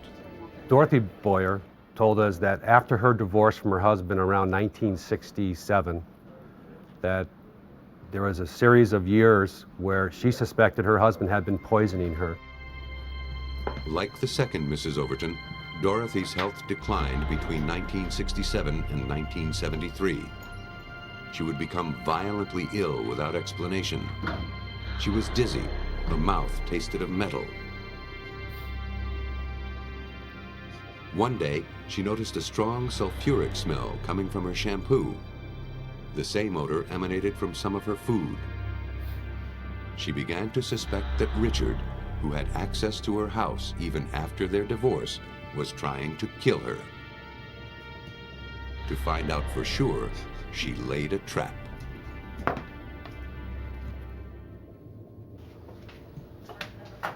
With the help of the Sheriff's Department, Richard Overton's first wife, Dorothy, devised a plan to see if he was poisoning her. She cleaned a new coffee can with rubbing alcohol, then marked the lid so that she would know if it had been tampered with. The rest would be up to Richard. After 3 days, she discovered that someone had opened the lid. Fingerprints lifted from the can were compared to Richard's, taken when he applied for a municipal job. They matched. Without his ex-wife's permission, Richard Overton had snuck into her house, gone into the cupboards, and mixed some reddish powder into her coffee. When the contents were tested, investigators discovered a strong-smelling mineral called selenium. Selenium is an element which in small amounts is necessary for good nutrition and health. In large amounts, it's poisonous. Richard was brought in for questioning. He initially denied having poisoned Dorothy, but confronted with the evidence, he confessed. Dorothy agreed to drop the charges so long as Richard stayed out of her life. Now, 20 years later, Richard Overton faced another round of questions regarding the poisoning of his second wife, Janet. But before detectives could go after him, they needed to find out if selenium poisoning had contributed to the death of Janet Overton. On paper, the two Mrs. Overtons seemed to have suffered from the same undiagnosed ailment. According to Lieutenant Carney, it looked like history was repeating itself. What we looked at was comparing Dorothy Boyer's 1970, late 60s, early 70s medical history from doctors, along with Janet Overton's medical history in the 1980s. And what we saw was almost a mirror copy of symptomology of classic heavy metal poisoning. Dorothy Boyer, and now police, wondered if the mascara Richard's daughter found in his home contained selenium. In one simple test for selenium, the questioned sample is dissolved in a test tube. Hydrochloric acid and other chemicals are added. If the solution turns red, that indicates that selenium is present. Tests on the mascara showed it contained selenium. Detectives contacted the mascara manufacturer. Selenium, they learned, is not an ingredient in any of their cosmetics. If it was found in the product, it had to have been added after it was purchased. If high quantities of the mineral could also be detected in samples from the victim's body, investigators would have a solid foundation in their case against Richard Overton. To investigators' dismay, no abnormal amount of selenium was found in any of the victim's tissue samples. The investigation halted in its tracks. But it wouldn't be shut down for long, thanks to a lucky discovery in the lab. From the open vial of Janet Overton's stomach contents, Sedgwick was overpowered by the smell of bitter almonds, the signature of a far deadlier poison than selenium. And I knew instantly that there was cyanide from even 2 feet away. Only 50% of the population are genetically predisposed to smell cyanide. And because the original testing was done under a fuming hood, the smell was easy to miss. Had it not been for Sedgwick's chance discovery, it's likely that the cyanide would have stayed hidden forever. We didn't detect cyanide initially because it's one of the less common compounds that we see. It requires special testing and is not in the general screens that are initially called for. Sedgwick determined that Janet Overton's blood, brain, and stomach samples contained cyanide. Even a small dose of the white powder can be lethal. 1 year after Janet Overton's demise, her cause of death was ruled acute cyanide poisoning. To Detective Carney, Richard Overton appeared to be the most likely suspect. But poisoning cases are notoriously hard to solve. Forensics can be used to identify the deadly toxin, but are of little help in tying the poisoner to the body. Lieutenant Carney knew that he had an uphill battle. Proving a poison case can be difficult when time goes by. You still need to look at the aspects of the investigation, which include not only physical evidence, and we're talking about years of poisoning here, and also you have to look at motive and opportunity. And so far, investigators had found neither.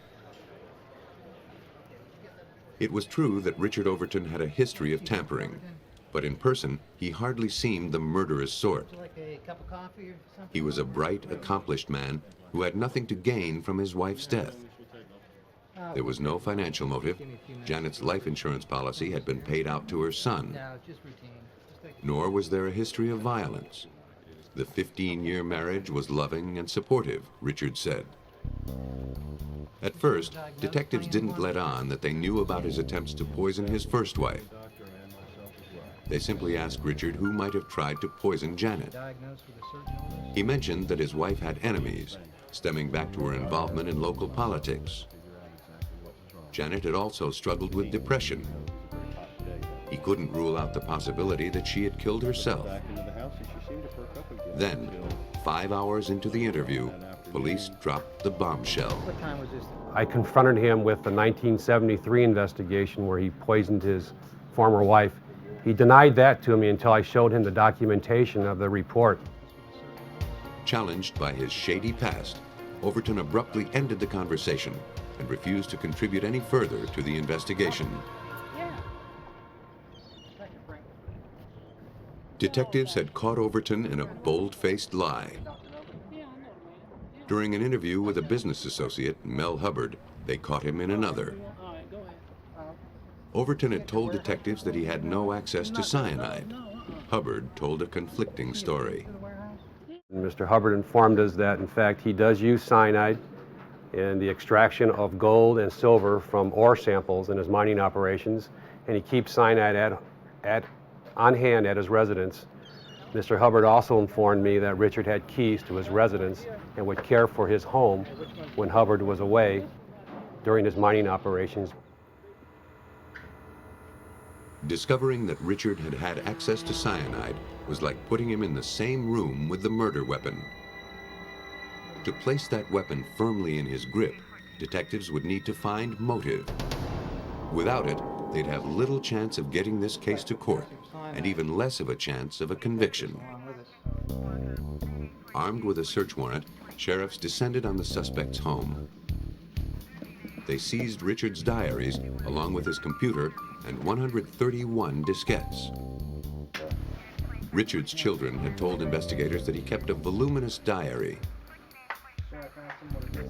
First, he'd write notes longhand, and then he'd type more detailed versions into his computer. Finding some confession in the suspect's own words would be detectives' last chance at making their case. Careful inspection showed that some of the writing had been manipulated. Entries had been whited out. The page corresponding to the date of Janet's death had been removed. By using an ultraviolet light to see through the whiteout, investigators learned that Richard suspected Janet of having an affair. There was the possible motive, but investigators needed more to prove it. Detectives hoped to find answers in Richard's computer files. They spent hours scouring the hard drive and opening diskette after diskette, but they came up empty-handed. It seemed that Richard had erased or written over almost all of his electronic diary. But then, detectives noticed something strange. At the bottom of one of the documents were a few jumbled lines of text. And And in the text were phrases that suggested diary entries. Perhaps the data wasn't gone after all. But how to retrieve it from the computer? Detectives in Orange County, California, believed that Richard Overton's computer would tie him to the poisoning death of his wife, Janet. But Overton had erased his hard drive and diskettes. Does this allow us to print? Data retrieval experts were called in to launch the first forensic computer probe in Orange County history. Though Overton had cleansed files, computer experts like William Riddle knew that there was a good chance the information was still on the computer. What most people don't know is that once you delete a file off a computer or a disk, and the information that was in the file actually are still there on the computer. It's just that the computer has turned a small flag or a character and has told the table of contents section of the computer that this space is now available for storage. So something can be overwritten in this space. Inside a computer, media is stored in files as magnetic information. Sometimes that information overlaps. The process is like typing and retyping over the same sheet of paper. Riddle began his work by copying all of Overton's computer files. This way, he wouldn't risk losing the data for good during his investigation. He installed a specialized computer program on their systems, then set about the grueling process of opening files one at a time. The program removes layers of text, leaving behind bits and pieces of documents that were once stored there. It took hundreds of hours to expose the raw, unformatted tangle of text, but that was only the beginning. Using the handwritten diary as a reference, technicians then sorted through the files, piecing together Richard Overton's diary word by word. From the jumble, technicians were finally able to reassemble Richard Overton's secret diary, and with it, his intention to kill his wife. The recovery of Overton's damning words would prove to be a turning point in the case. Though the suspect had proclaimed that he and the victim had a loving marriage, his own words, pulled from electronic oblivion, would prove otherwise. In fact, there was a point in the discs where Richard Overton stated that his love-hate relationship for his wife had turned purely to hate, and that something was going to happen very soon. This was just a few short days before her death on January 24th. Investigators surmised that Richard was angry about his wife's infidelity and resentful that she'd achieved political success without a formal education. As he had done with his first wife, he added selenium to his wife's beauty products and food to set up a long-term illness. At some point, he'd stopped giving her the selenium and it cleared from her body. Then, he administered a single lethal dose of cyanide to kill her. He thought that no one would ever be able to catch him. And he was nearly right. Had it not been for his own writings, detectives would have had only their suspicions. After years of investigation, they now had both motive and opportunity. The information retrieved from the computer disks convinced the jury that Richard Overton had plotted for years to kill his wife. After only 6 hours of deliberation, they found him guilty of first-degree murder. He was sentenced to life in prison without parole. Even in the wasteland of computer files, beer bottles, and insect cocoons, a keen investigator can find a murder conviction. The most pivotal clues are sometimes waiting to be uncovered from the most unlikely sources.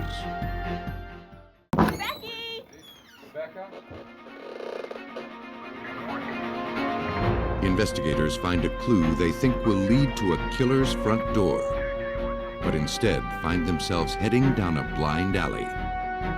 Now their most important evidence is withering before their eyes. When a man reports his wife missing, her abandoned car becomes the biggest clue. But it's the nosy neighbors who drive the investigation. 4 months into her marriage, a woman disappears. But when her body turns up, it's clear she was no runaway bride.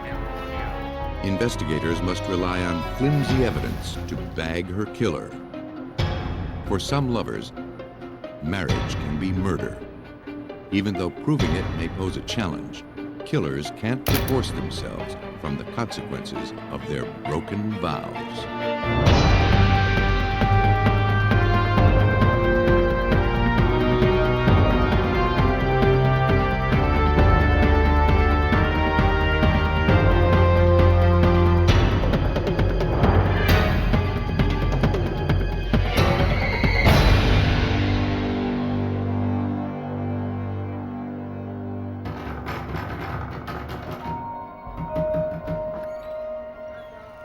In the early morning hours of December 28, 1995, Melinda and David McLean let themselves into the apartment of their sister-in-law, Becky Vargas.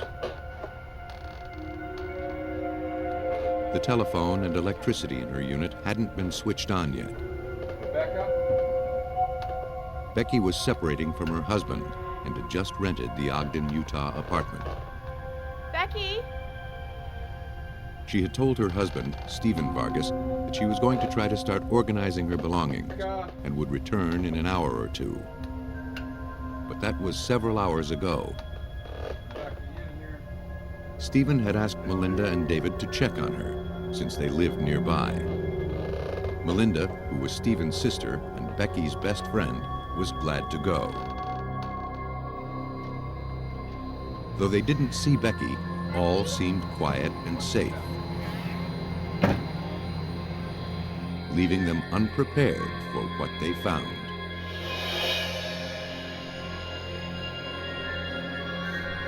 Becky Vargas lay dead in the leaves outside the building. Even before the sun was up, the Weber County, Utah Crime Scene Investigation Unit began its day processing the murder scene. The victim's blouse had been pulled up.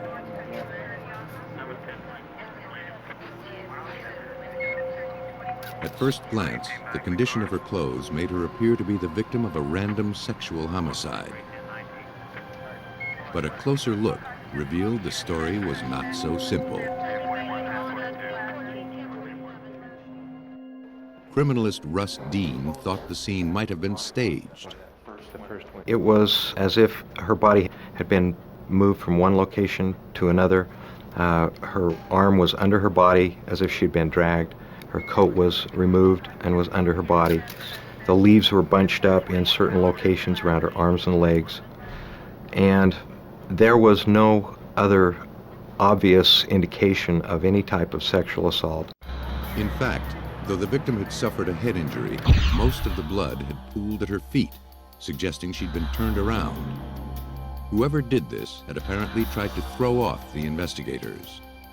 The forensics team documented and collected a set of car keys, a cigarette lighter, fragments of blood-spattered leaves, and most significantly, the apparent murder weapon, a broken flashlight stained with blood and entangled with hair.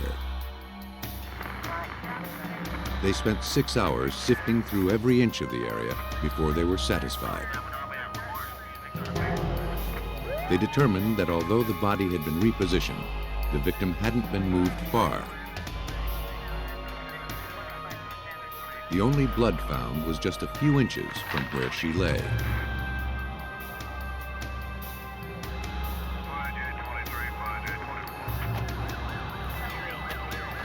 Because the blood-stained flashlight was the most compelling clue, it was analyzed first at the Utah State Crime Lab in Salt Lake City.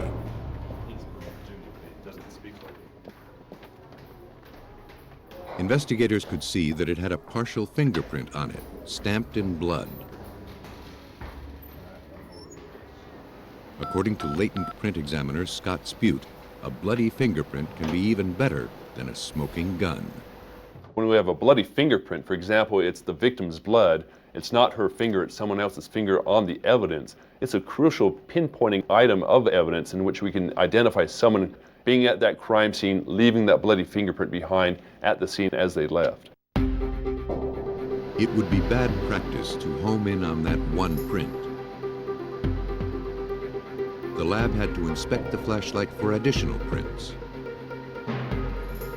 The obvious ones and the ones that remained invisible. It required two separate processes. Bloodstains, because they're not oily, can flake or rub off. To fix them in place, the flashlight was heated to 100 degrees Celsius for 10 minutes. After I heat it on, I then put a stain on there which is called amido black, which reacts to the blood and makes it very visible, and oftentimes brings out areas of blood that were invisible prior to treatment. To develop the latent or unseen prints, the flashlight was exposed to superglue vapor.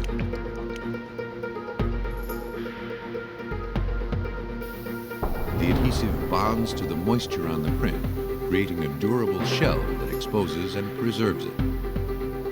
Then, a fluorescent dye is applied, which adheres to the superglue. The latent prints shine under ultraviolet light. Testing revealed no other blood-stained prints. The original one, along with the latent prints, would have to do. Once a suspect was isolated, investigators were confident that the bloody fingerprint was all they'd need. While the clues were being scrutinized, Melinda McLean and her husband David went to the police station to give their statements. Melinda told police that she'd been best friends with Becky Vargas for 14 years. Alone, and then we went back. Becky had been married to her brother, Stephen Vargas, for 9 of them, but it looked like their marriage was coming to an end. Do you have any idea how? As far as she knew, the split was amicable. But, you know, he's trying to work things out. Okay, no, I have a joke for you. Okay, there's this grandma. Though Becky was having an affair that her husband Stephen Vargas may have suspected, there didn't seem to be a lot of tension between the couple. In fact, it was Stephen who had called the McLeans to look in on her after the police told him they had no officers available to check on his wife. David McLean, down the hall, told police a similar story. He said that Stephen Vargas had called him just before 11 p.m. the night before the murder. Did Steve at all go over there? Stephen was worried because she was away so long, and the apartment had no lights. He said that he and Melinda stopped by. Though Becky's car was in the driveway, there was no answer. They went to a window to see if everything was okay, but stopped when they heard moaning. Yeah, she sounds busy. They thought that perhaps her boyfriend was there, so they left. They went to a payphone to tell Stephen that everything was fine. They told him what they had heard, then they left. Your wife said that you've been seeing a guy. David told police that out of curiosity, they drove back to Becky's a short time later. Now they were surprised to see Stephen Vargas's Jeep parked out front.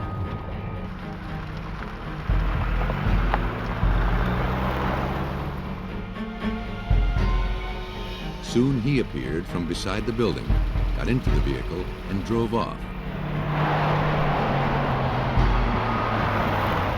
David said that they caught up with him. Stephen was wearing his bathrobe and slippers.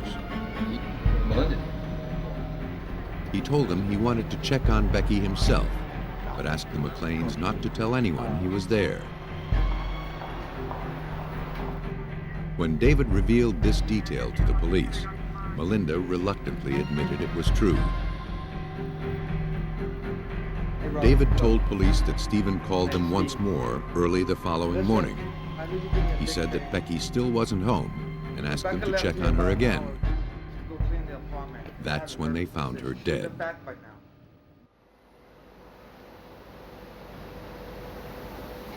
At autopsy, the medical examiner determined that the lantern found at the scene wasn't the actual murder weapon, but it may have been used to subdue the victim. From the shape of the wound, she was apparently struck down with a hammer or something similar. No such object was located. The killer was clever enough to carry off or remove some of the most incriminating evidence. Authorities hoped he'd left enough behind.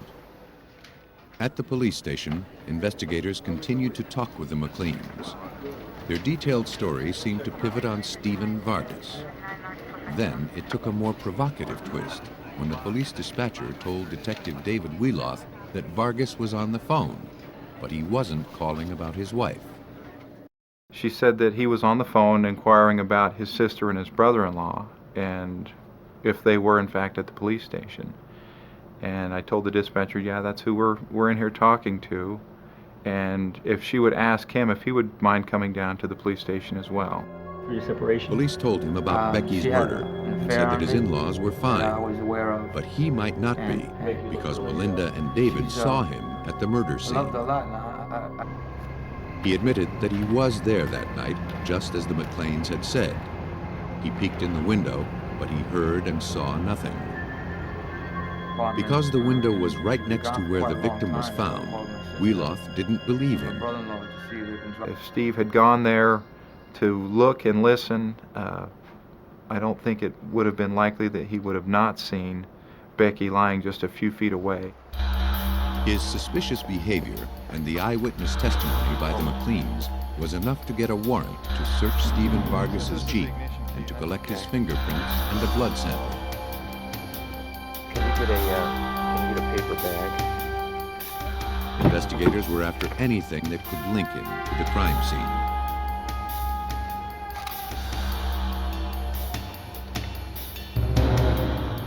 They found nothing but minuscule fragments of leaves, and not even many of those. Actually, I wish I could find my little... The Jeep looked recently vacuumed. They collected what they could, then returned the vehicle to Vargas and sent him home. The forensics team hoped they wouldn't need to rely on the leaves. Now that they had Vargas's fingerprint, they could compare it to the ones from the flashlight. Most of the prints did, in fact, match Stephen Vargas. But that made sense. He owned it. So the only one that really mattered was the one stamped in blood. The bloody fingerprint had a shape called a tented arch. Of the three features of fingerprints, loops, arches, and whorls, arches are the least common, and tented arches are rarer still. Only 5% of the population has them. Stephen Vargas was among that group. But the fingerprint on the flashlight wasn't clear enough to make a definitive comparison. Vargas might have left it, and then again, maybe not. I cannot say he did not leave that print behind. I can only say it's not enough to identify it positively. They thought the flashlight would illuminate the killer. Without it, their hopes of solving the case looked considerably more dim.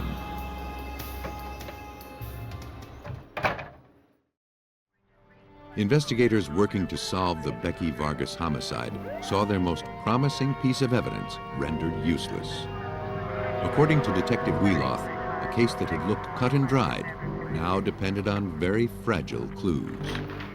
After we lost the flashlight, about the last piece of physical evidence we had that we could try and do anything with were the leaf fragments that were recovered out of the Jeep. If investigators could find specks of blood on the tiny fragments, they would support the idea that Stephen Vargas was close enough to the body to have tracked them into his Jeep.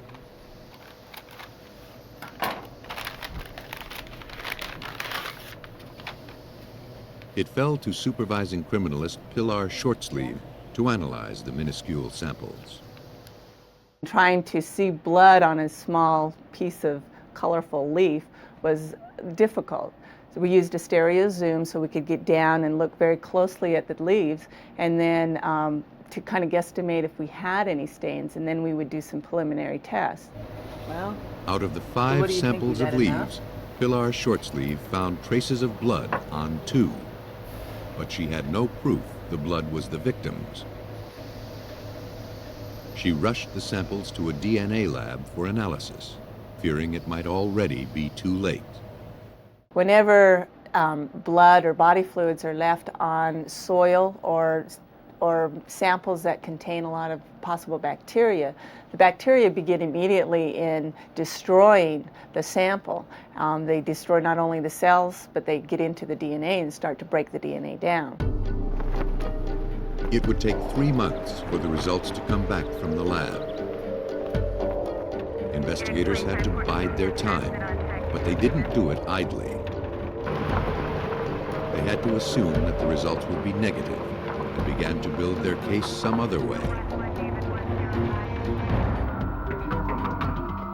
Police served a warrant to search Vargas's apartment. They were after the bathrobe and slippers he was seen wearing at the crime scene.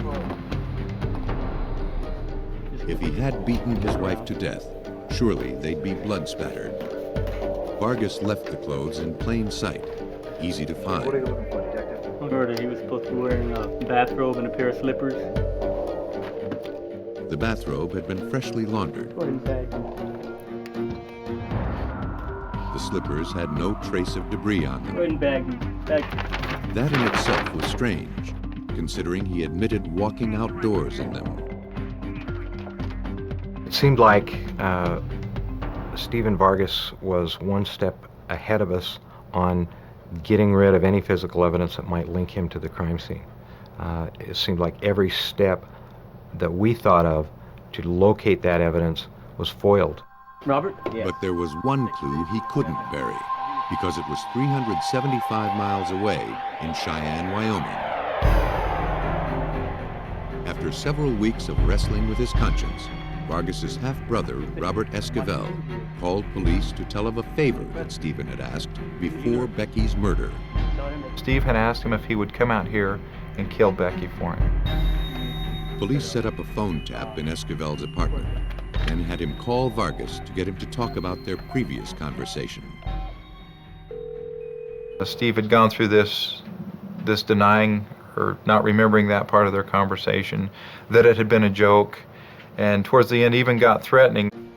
Though it stopped short of a confession, Vargas had said enough for police to arrest him on January 11, 1996, for the murder of Becky Vargas.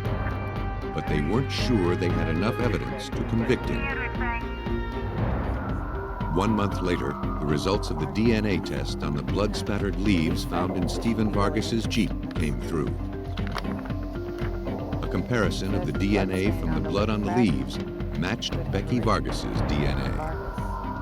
The blood on the blood fragments matched Rebecca Vargas. Now authorities were confident of a conviction. Where are you going? Based on the evidence, police put together a likely scenario. Stephen Vargas, angry with his wife for her infidelity and their upcoming divorce, confronted her at her new apartment. They fought. Don't you dare accuse me of being a bad woman, don't you? It escalated.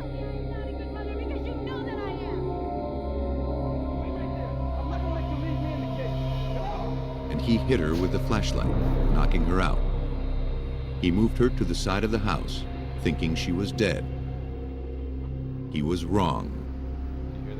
He wanted someone else to find the body, so he asked the McLeans to check up on her. They mistook her death throes for the throes of passion. When they told Stephen, he returned to finish what he'd begun, using a more lethal weapon. Tiny fragments of leaves told the whole story. Well, in this case in particular, we had this flashlight that had a possible fingerprint in it, in blood, and that would have been the piece of evidence that kind of closed all the loose ends, but it didn't happen. In this case, it was a very small piece of leaf that was found in a vehicle that had blood on it that came from the victim. And it was just the interesting and exciting part that something so small could be so integral in a case. Stephen Vargas was convicted of first-degree murder and is now serving 20 years to life.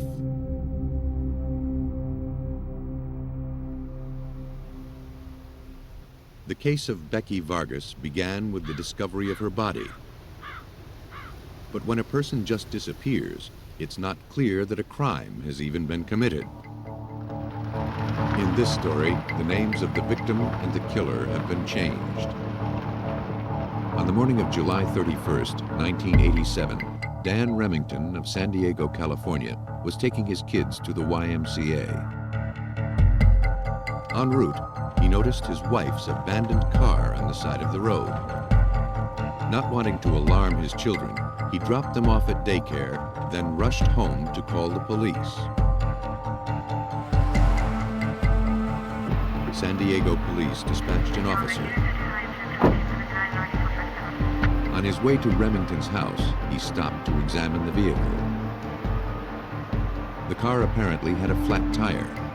The doors were locked, and he could see no spare, nor any sign of 29-year-old Liz Remington.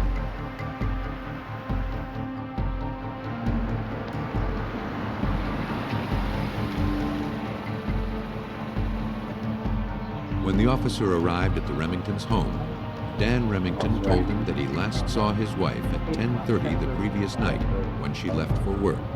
About 10:30 last night. He was going to get ready to go for work. After he saw her car at 7:30, he called the hospital where she was a maternity nurse, but she hadn't shown up. Remington admitted that their 12-year marriage was rocky. They were discussing divorce, but hadn't filed the papers yet. I called around and made a couple phone numbers. You have, by chance, have a key for the vehicle? Dan handed the officer a key to the car and granted permission to impound it in search of clues.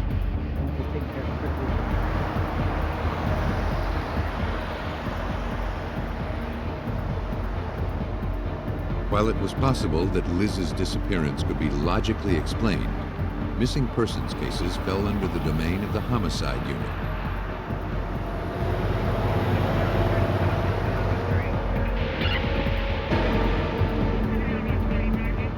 They had the skills to collect and preserve every piece of potential evidence found at the scene.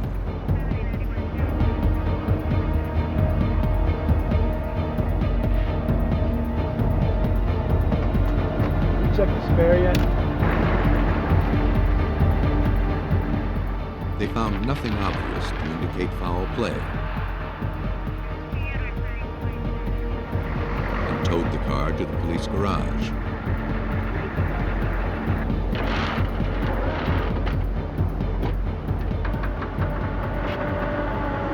Any overlooked clues would be preserved in case the car required a closer look.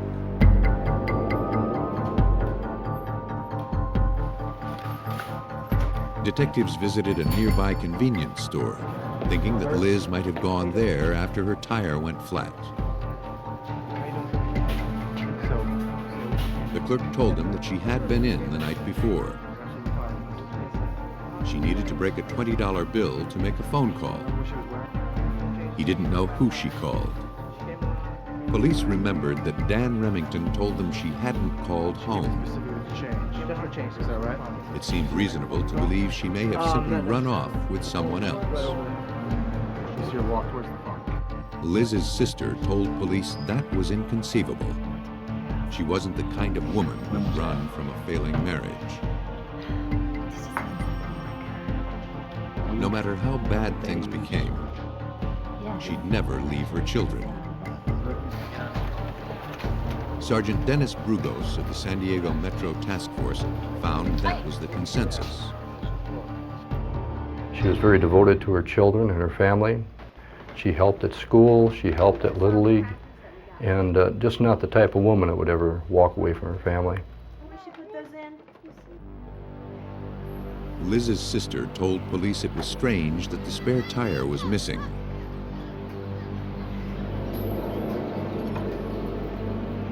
Dan had changed the oil 2 weeks earlier and made a point of thoroughly checking the car, including the spare. Investigators took statements from the Remingtons' neighbors.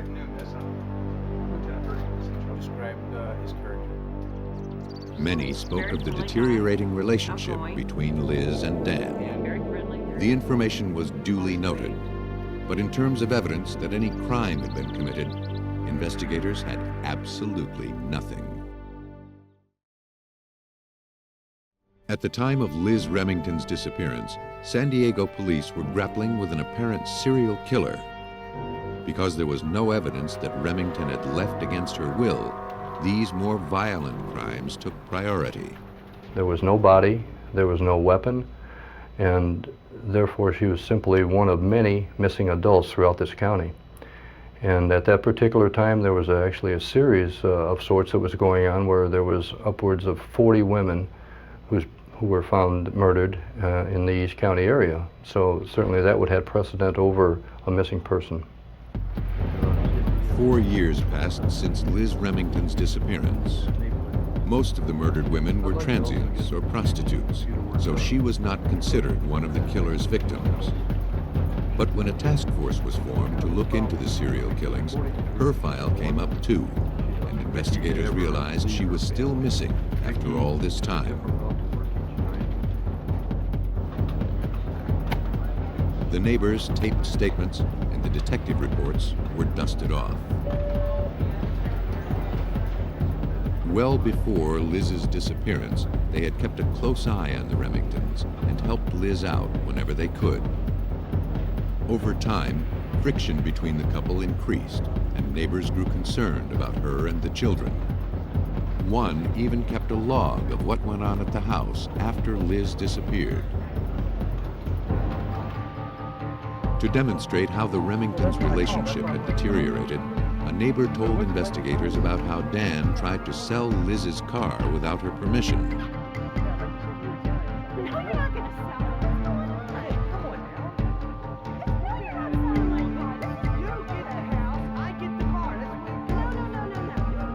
According to the neighbor, Liz wasn't just surprised, she was furious. A huge fight ensued.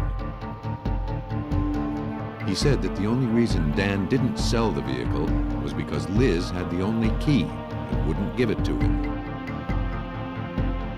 But police recalled that on the day Liz disappeared, Dan had the key to her vehicle in his possession. Police also learned that neighbors had reported seeing Dan Remington filling in a ravine at the back of his property with a bulldozer shortly after Liz's disappearance.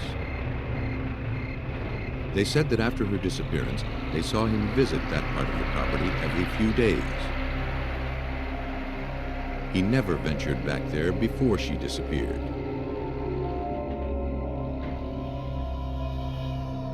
Remarkably, because the case had never been officially closed, Liz's car had remained impounded all this time. Dan had sued to get it released, but lost. Technically, it was still considered evidence.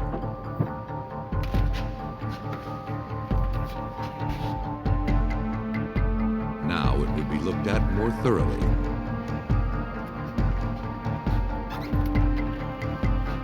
One of the first things investigators found were coins in the ashtray. Purportedly, Liz had been last seen by a convenience store clerk when she wanted change to make a phone call. The clerk's statement suggested she was okay. Now, investigators weren't so certain, since she had ample change in her car. They contacted the clerk to interview him again. That clerk at the convenience store actually said he wasn't real sure that it was her. So that helped us to establish the fact that we didn't really know for sure whether she was there. Suspicions of foul play had been aroused.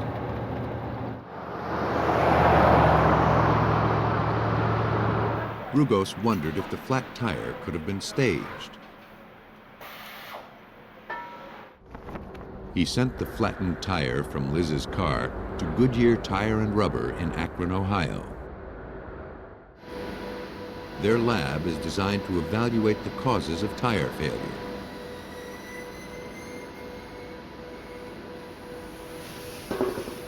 Here? The tire was examined on the rim. Report was the tire was flat, it's still flat, there's definitely no... Investigators found no outward signs of damage. Only a tiny puncture, which would have led to slow deflation. Once the leak was isolated, Product Analysis Manager Chester Patterson took the tire off its mount and examined it more thoroughly. From the looks of it, the tire went flat after the car had stopped. We saw no damage on this tire. We saw no reason to have alerted any driver in the vehicle that something was going soft or whether the tire was deflating. Because in order to do that, the tire is beginning to come apart, and you would see that damage on the tire itself, and we saw no such damage. But he did see something he'd never seen in his 35 years' experience. The tire removed from Liz Remington's car had been punctured from the inside out. This tire has been punctured from the inside. See these two impressions, circular impressions, right under the punctures of the tire. And we noticed the rust that's contained in them. And it told me that somebody had taken a nail and pounded it through the inside of the tire to cause that circular nail head impressions on the liner itself. He concluded that the tire had definitely been tampered with. 4 years after Liz Remington's disappearance, investigators had enough to get a warrant to search Dan Remington's house.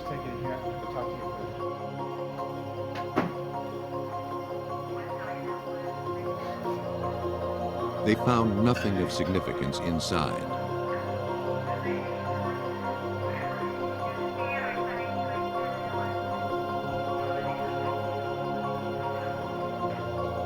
Outside told a different story.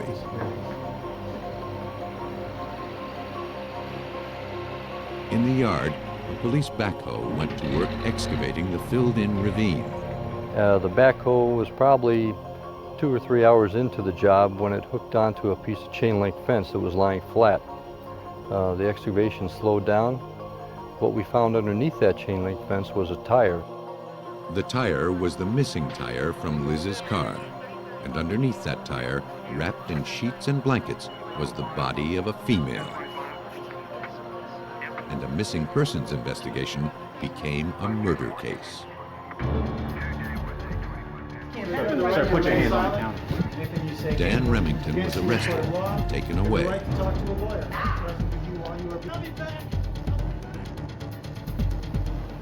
Officially, the body was considered a Jane Doe until a positive ID could be made. A forensic anthropologist determined the remains were those of a Caucasian female who had died of blunt trauma to the head. She had been in her late 20s to early 30s, about the same height as Liz Remington. It seemed like they had found what they were looking for, but the law required more proof than that. Forensic dentist Norman Sperber was called in. Everything hinged on the teeth. Teeth are the most durable part of the body, and we fortunately had dental films from her dentist. We were able to take films of her teeth because they were in very good condition. By comparing the shape and position of the victim's fillings and teeth with Liz Remington's dental records, Sperber was able to make a positive ID.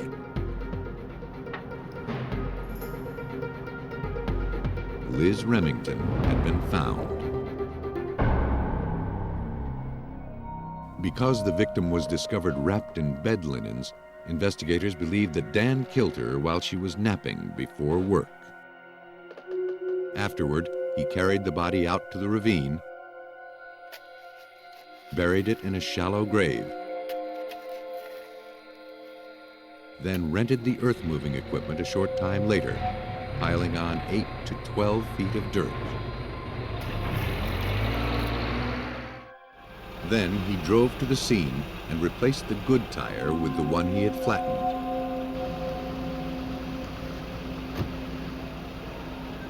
Next morning, he reported his wife missing confident the police would never piece it together. His unwitting accomplice was a suspected serial killer who demanded all of the police department's resources.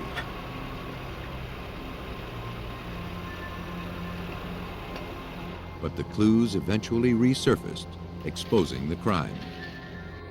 Though Remington's exact motive will never be known, authorities believe he couldn't bear the shame of divorce or the fact that he'd lose half of his wealth and property. In October 1992, Dan Remington was found guilty of the first-degree murder of his wife. He was sentenced to life without parole. Remington went to a great deal of trouble to hide his crime. Others take an easier approach, which sometimes makes their crimes harder to solve.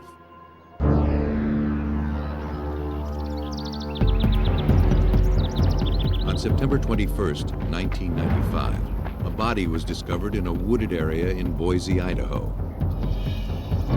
Plastic bags bound with duct tape encased the feet and head.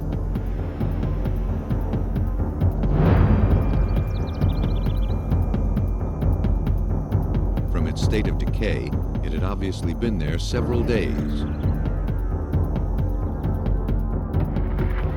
No ID was found. No attempt had been made to conceal the body. It appeared to have been hurriedly dumped there.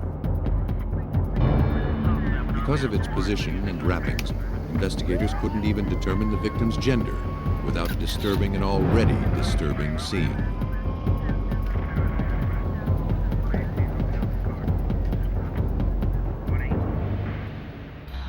At this point, anything could be a clue, so the body wasn't unwrapped or inspected until it got to the morgue, where it was scrutinized under controlled conditions. Okay. The tape was carefully cut away, and the bags removed and preserved. The victim was female, around 60 years old. The coroner determined that she was strangled. She was most likely killed elsewhere, wrapped up, and transported to the woods where she was found. She fit the description of Wanda Kuzmichev, reported missing 6 days earlier. Wanda had been reported missing by her second husband, Ben Kuzmichev, when she failed to return from work. The couple had been married just 4 months. Both had retired from the large firm they worked for. Wanda took a job cleaning offices. You are beautiful. Thank you. Ben, a Russian immigrant who had once been artistic director for the Idaho Ballet, now worked for a security company. After Ben reported her missing, detectives wondered if Wanda had had second thoughts about her second marriage and simply run off. But a check of her jewelry and possessions showed she'd taken nothing with her. That's never a good sign. And then her body turned up. The victim's car had not been found, so the bags she was wrapped in became the most important clue. Criminalist Cynthia Hill set to work examining them. It was all she had. Well, in this case, we didn't have a murder weapon. There were no eyewitnesses, and the place where Wanda was found was not the murder scene. So all these things were playing against us. Hill fumed the bags in superglue to bring out any fingerprints. The glue, contained in foil pouches, vaporizes and bonds to the print, preserving it.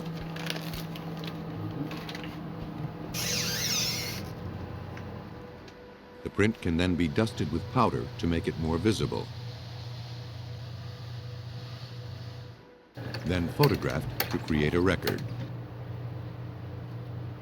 Hill found only one print on the bag around the victim's legs, but so far she had no one to compare it with.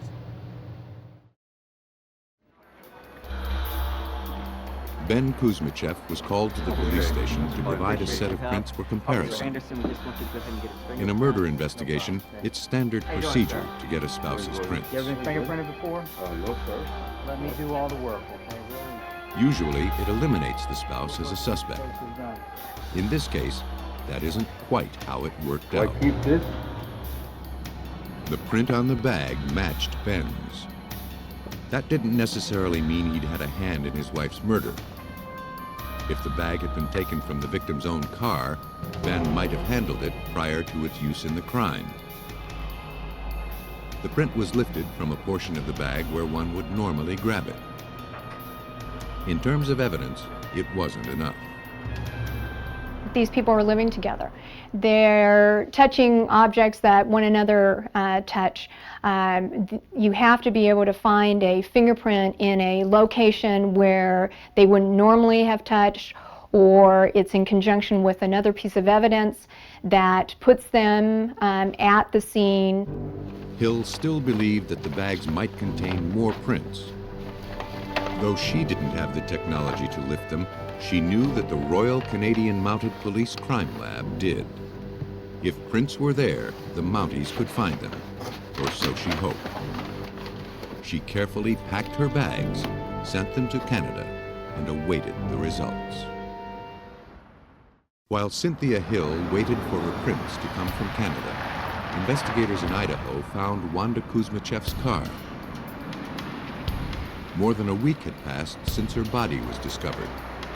The vehicle had been abandoned in a store parking lot 4 miles from where she was found. Police processed the vehicle for fingerprints.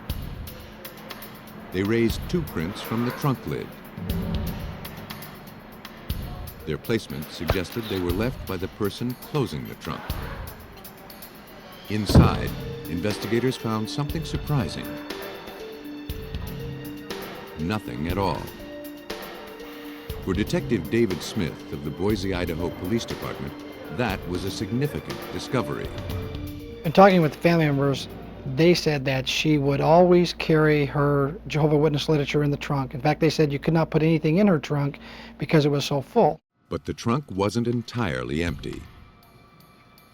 Investigators found a single drop of blood. It belonged to the victim. Whoever had put her in the trunk had also left fingerprints on the gear shift knob. Prints on the trunk and on the gear shift matched Ben Kuzmichev.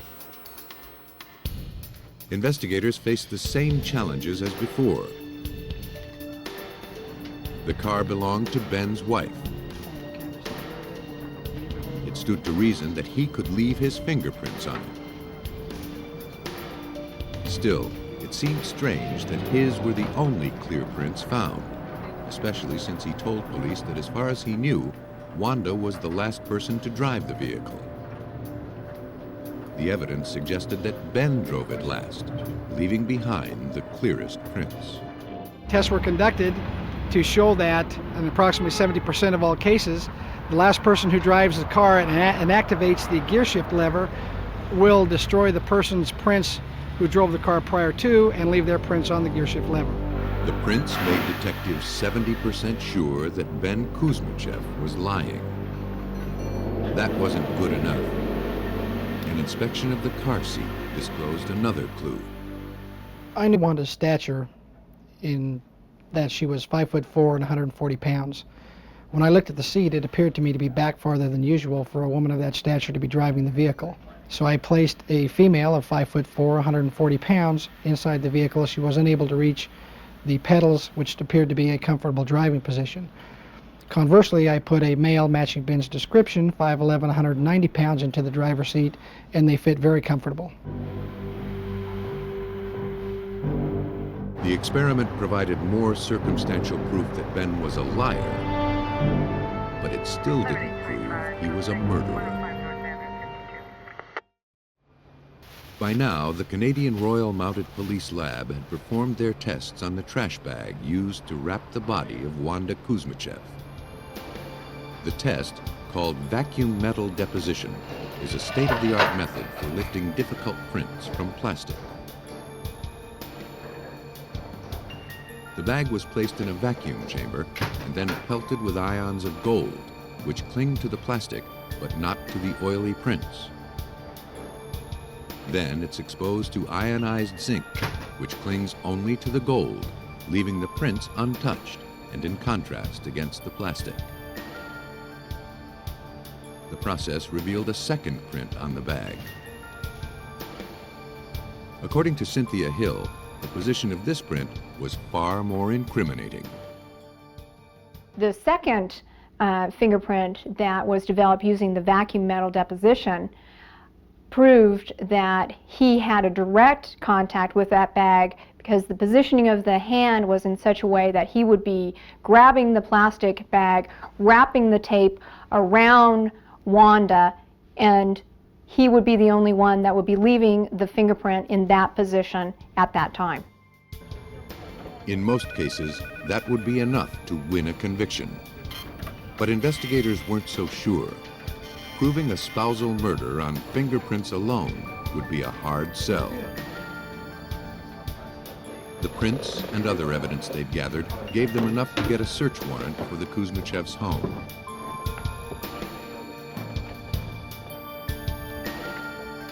They found no signs that this was the murder scene. But they did find the Jehovah's Witness literature that the victim's family said she never removed from her car. The items presented more circumstantial evidence that Ben had been involved in the murder. By January 1996, 4 months after the crime, investigators were still building their case against Ben Kuzmichev. Detective! He began to feel the circle of evidence closing in on him, and he announced he was going back to Russia. At that point, police had no choice but to charge him with Wanda's murder. But let me go. If he returned to Russia, he'd be a free man, beyond U.S. extradition. Though they had enough to arrest him, they weren't certain they had a solid case for murder in the first.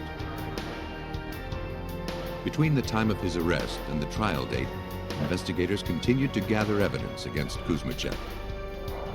Under surveillance in jail, he couldn't make a move without authorities knowing about it.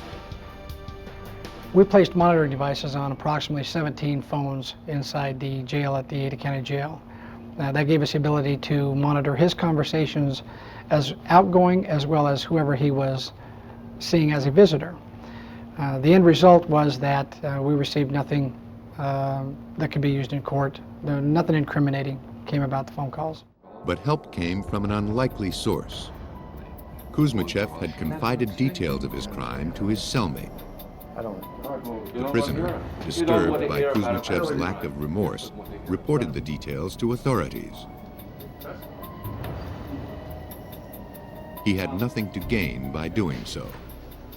Ben and his cellmate were watching TV one evening when the news media broadcast that we had located a witness who had told us that she had, in fact, sold Ben duct tape and trash bags. The inmate told us that Ben found this humorous, that he had, in fact, purchased from this lady, but they were not the ones that we were looking for that he used in the crime. The inmate's information, though hearsay, provided one more strike against Ben Kuzmichev. Investigators realized they'd gathered all they were going to get. They weren't sure they had enough. But because Ben was likely to be released and flee to Russia, they had to take the case to trial.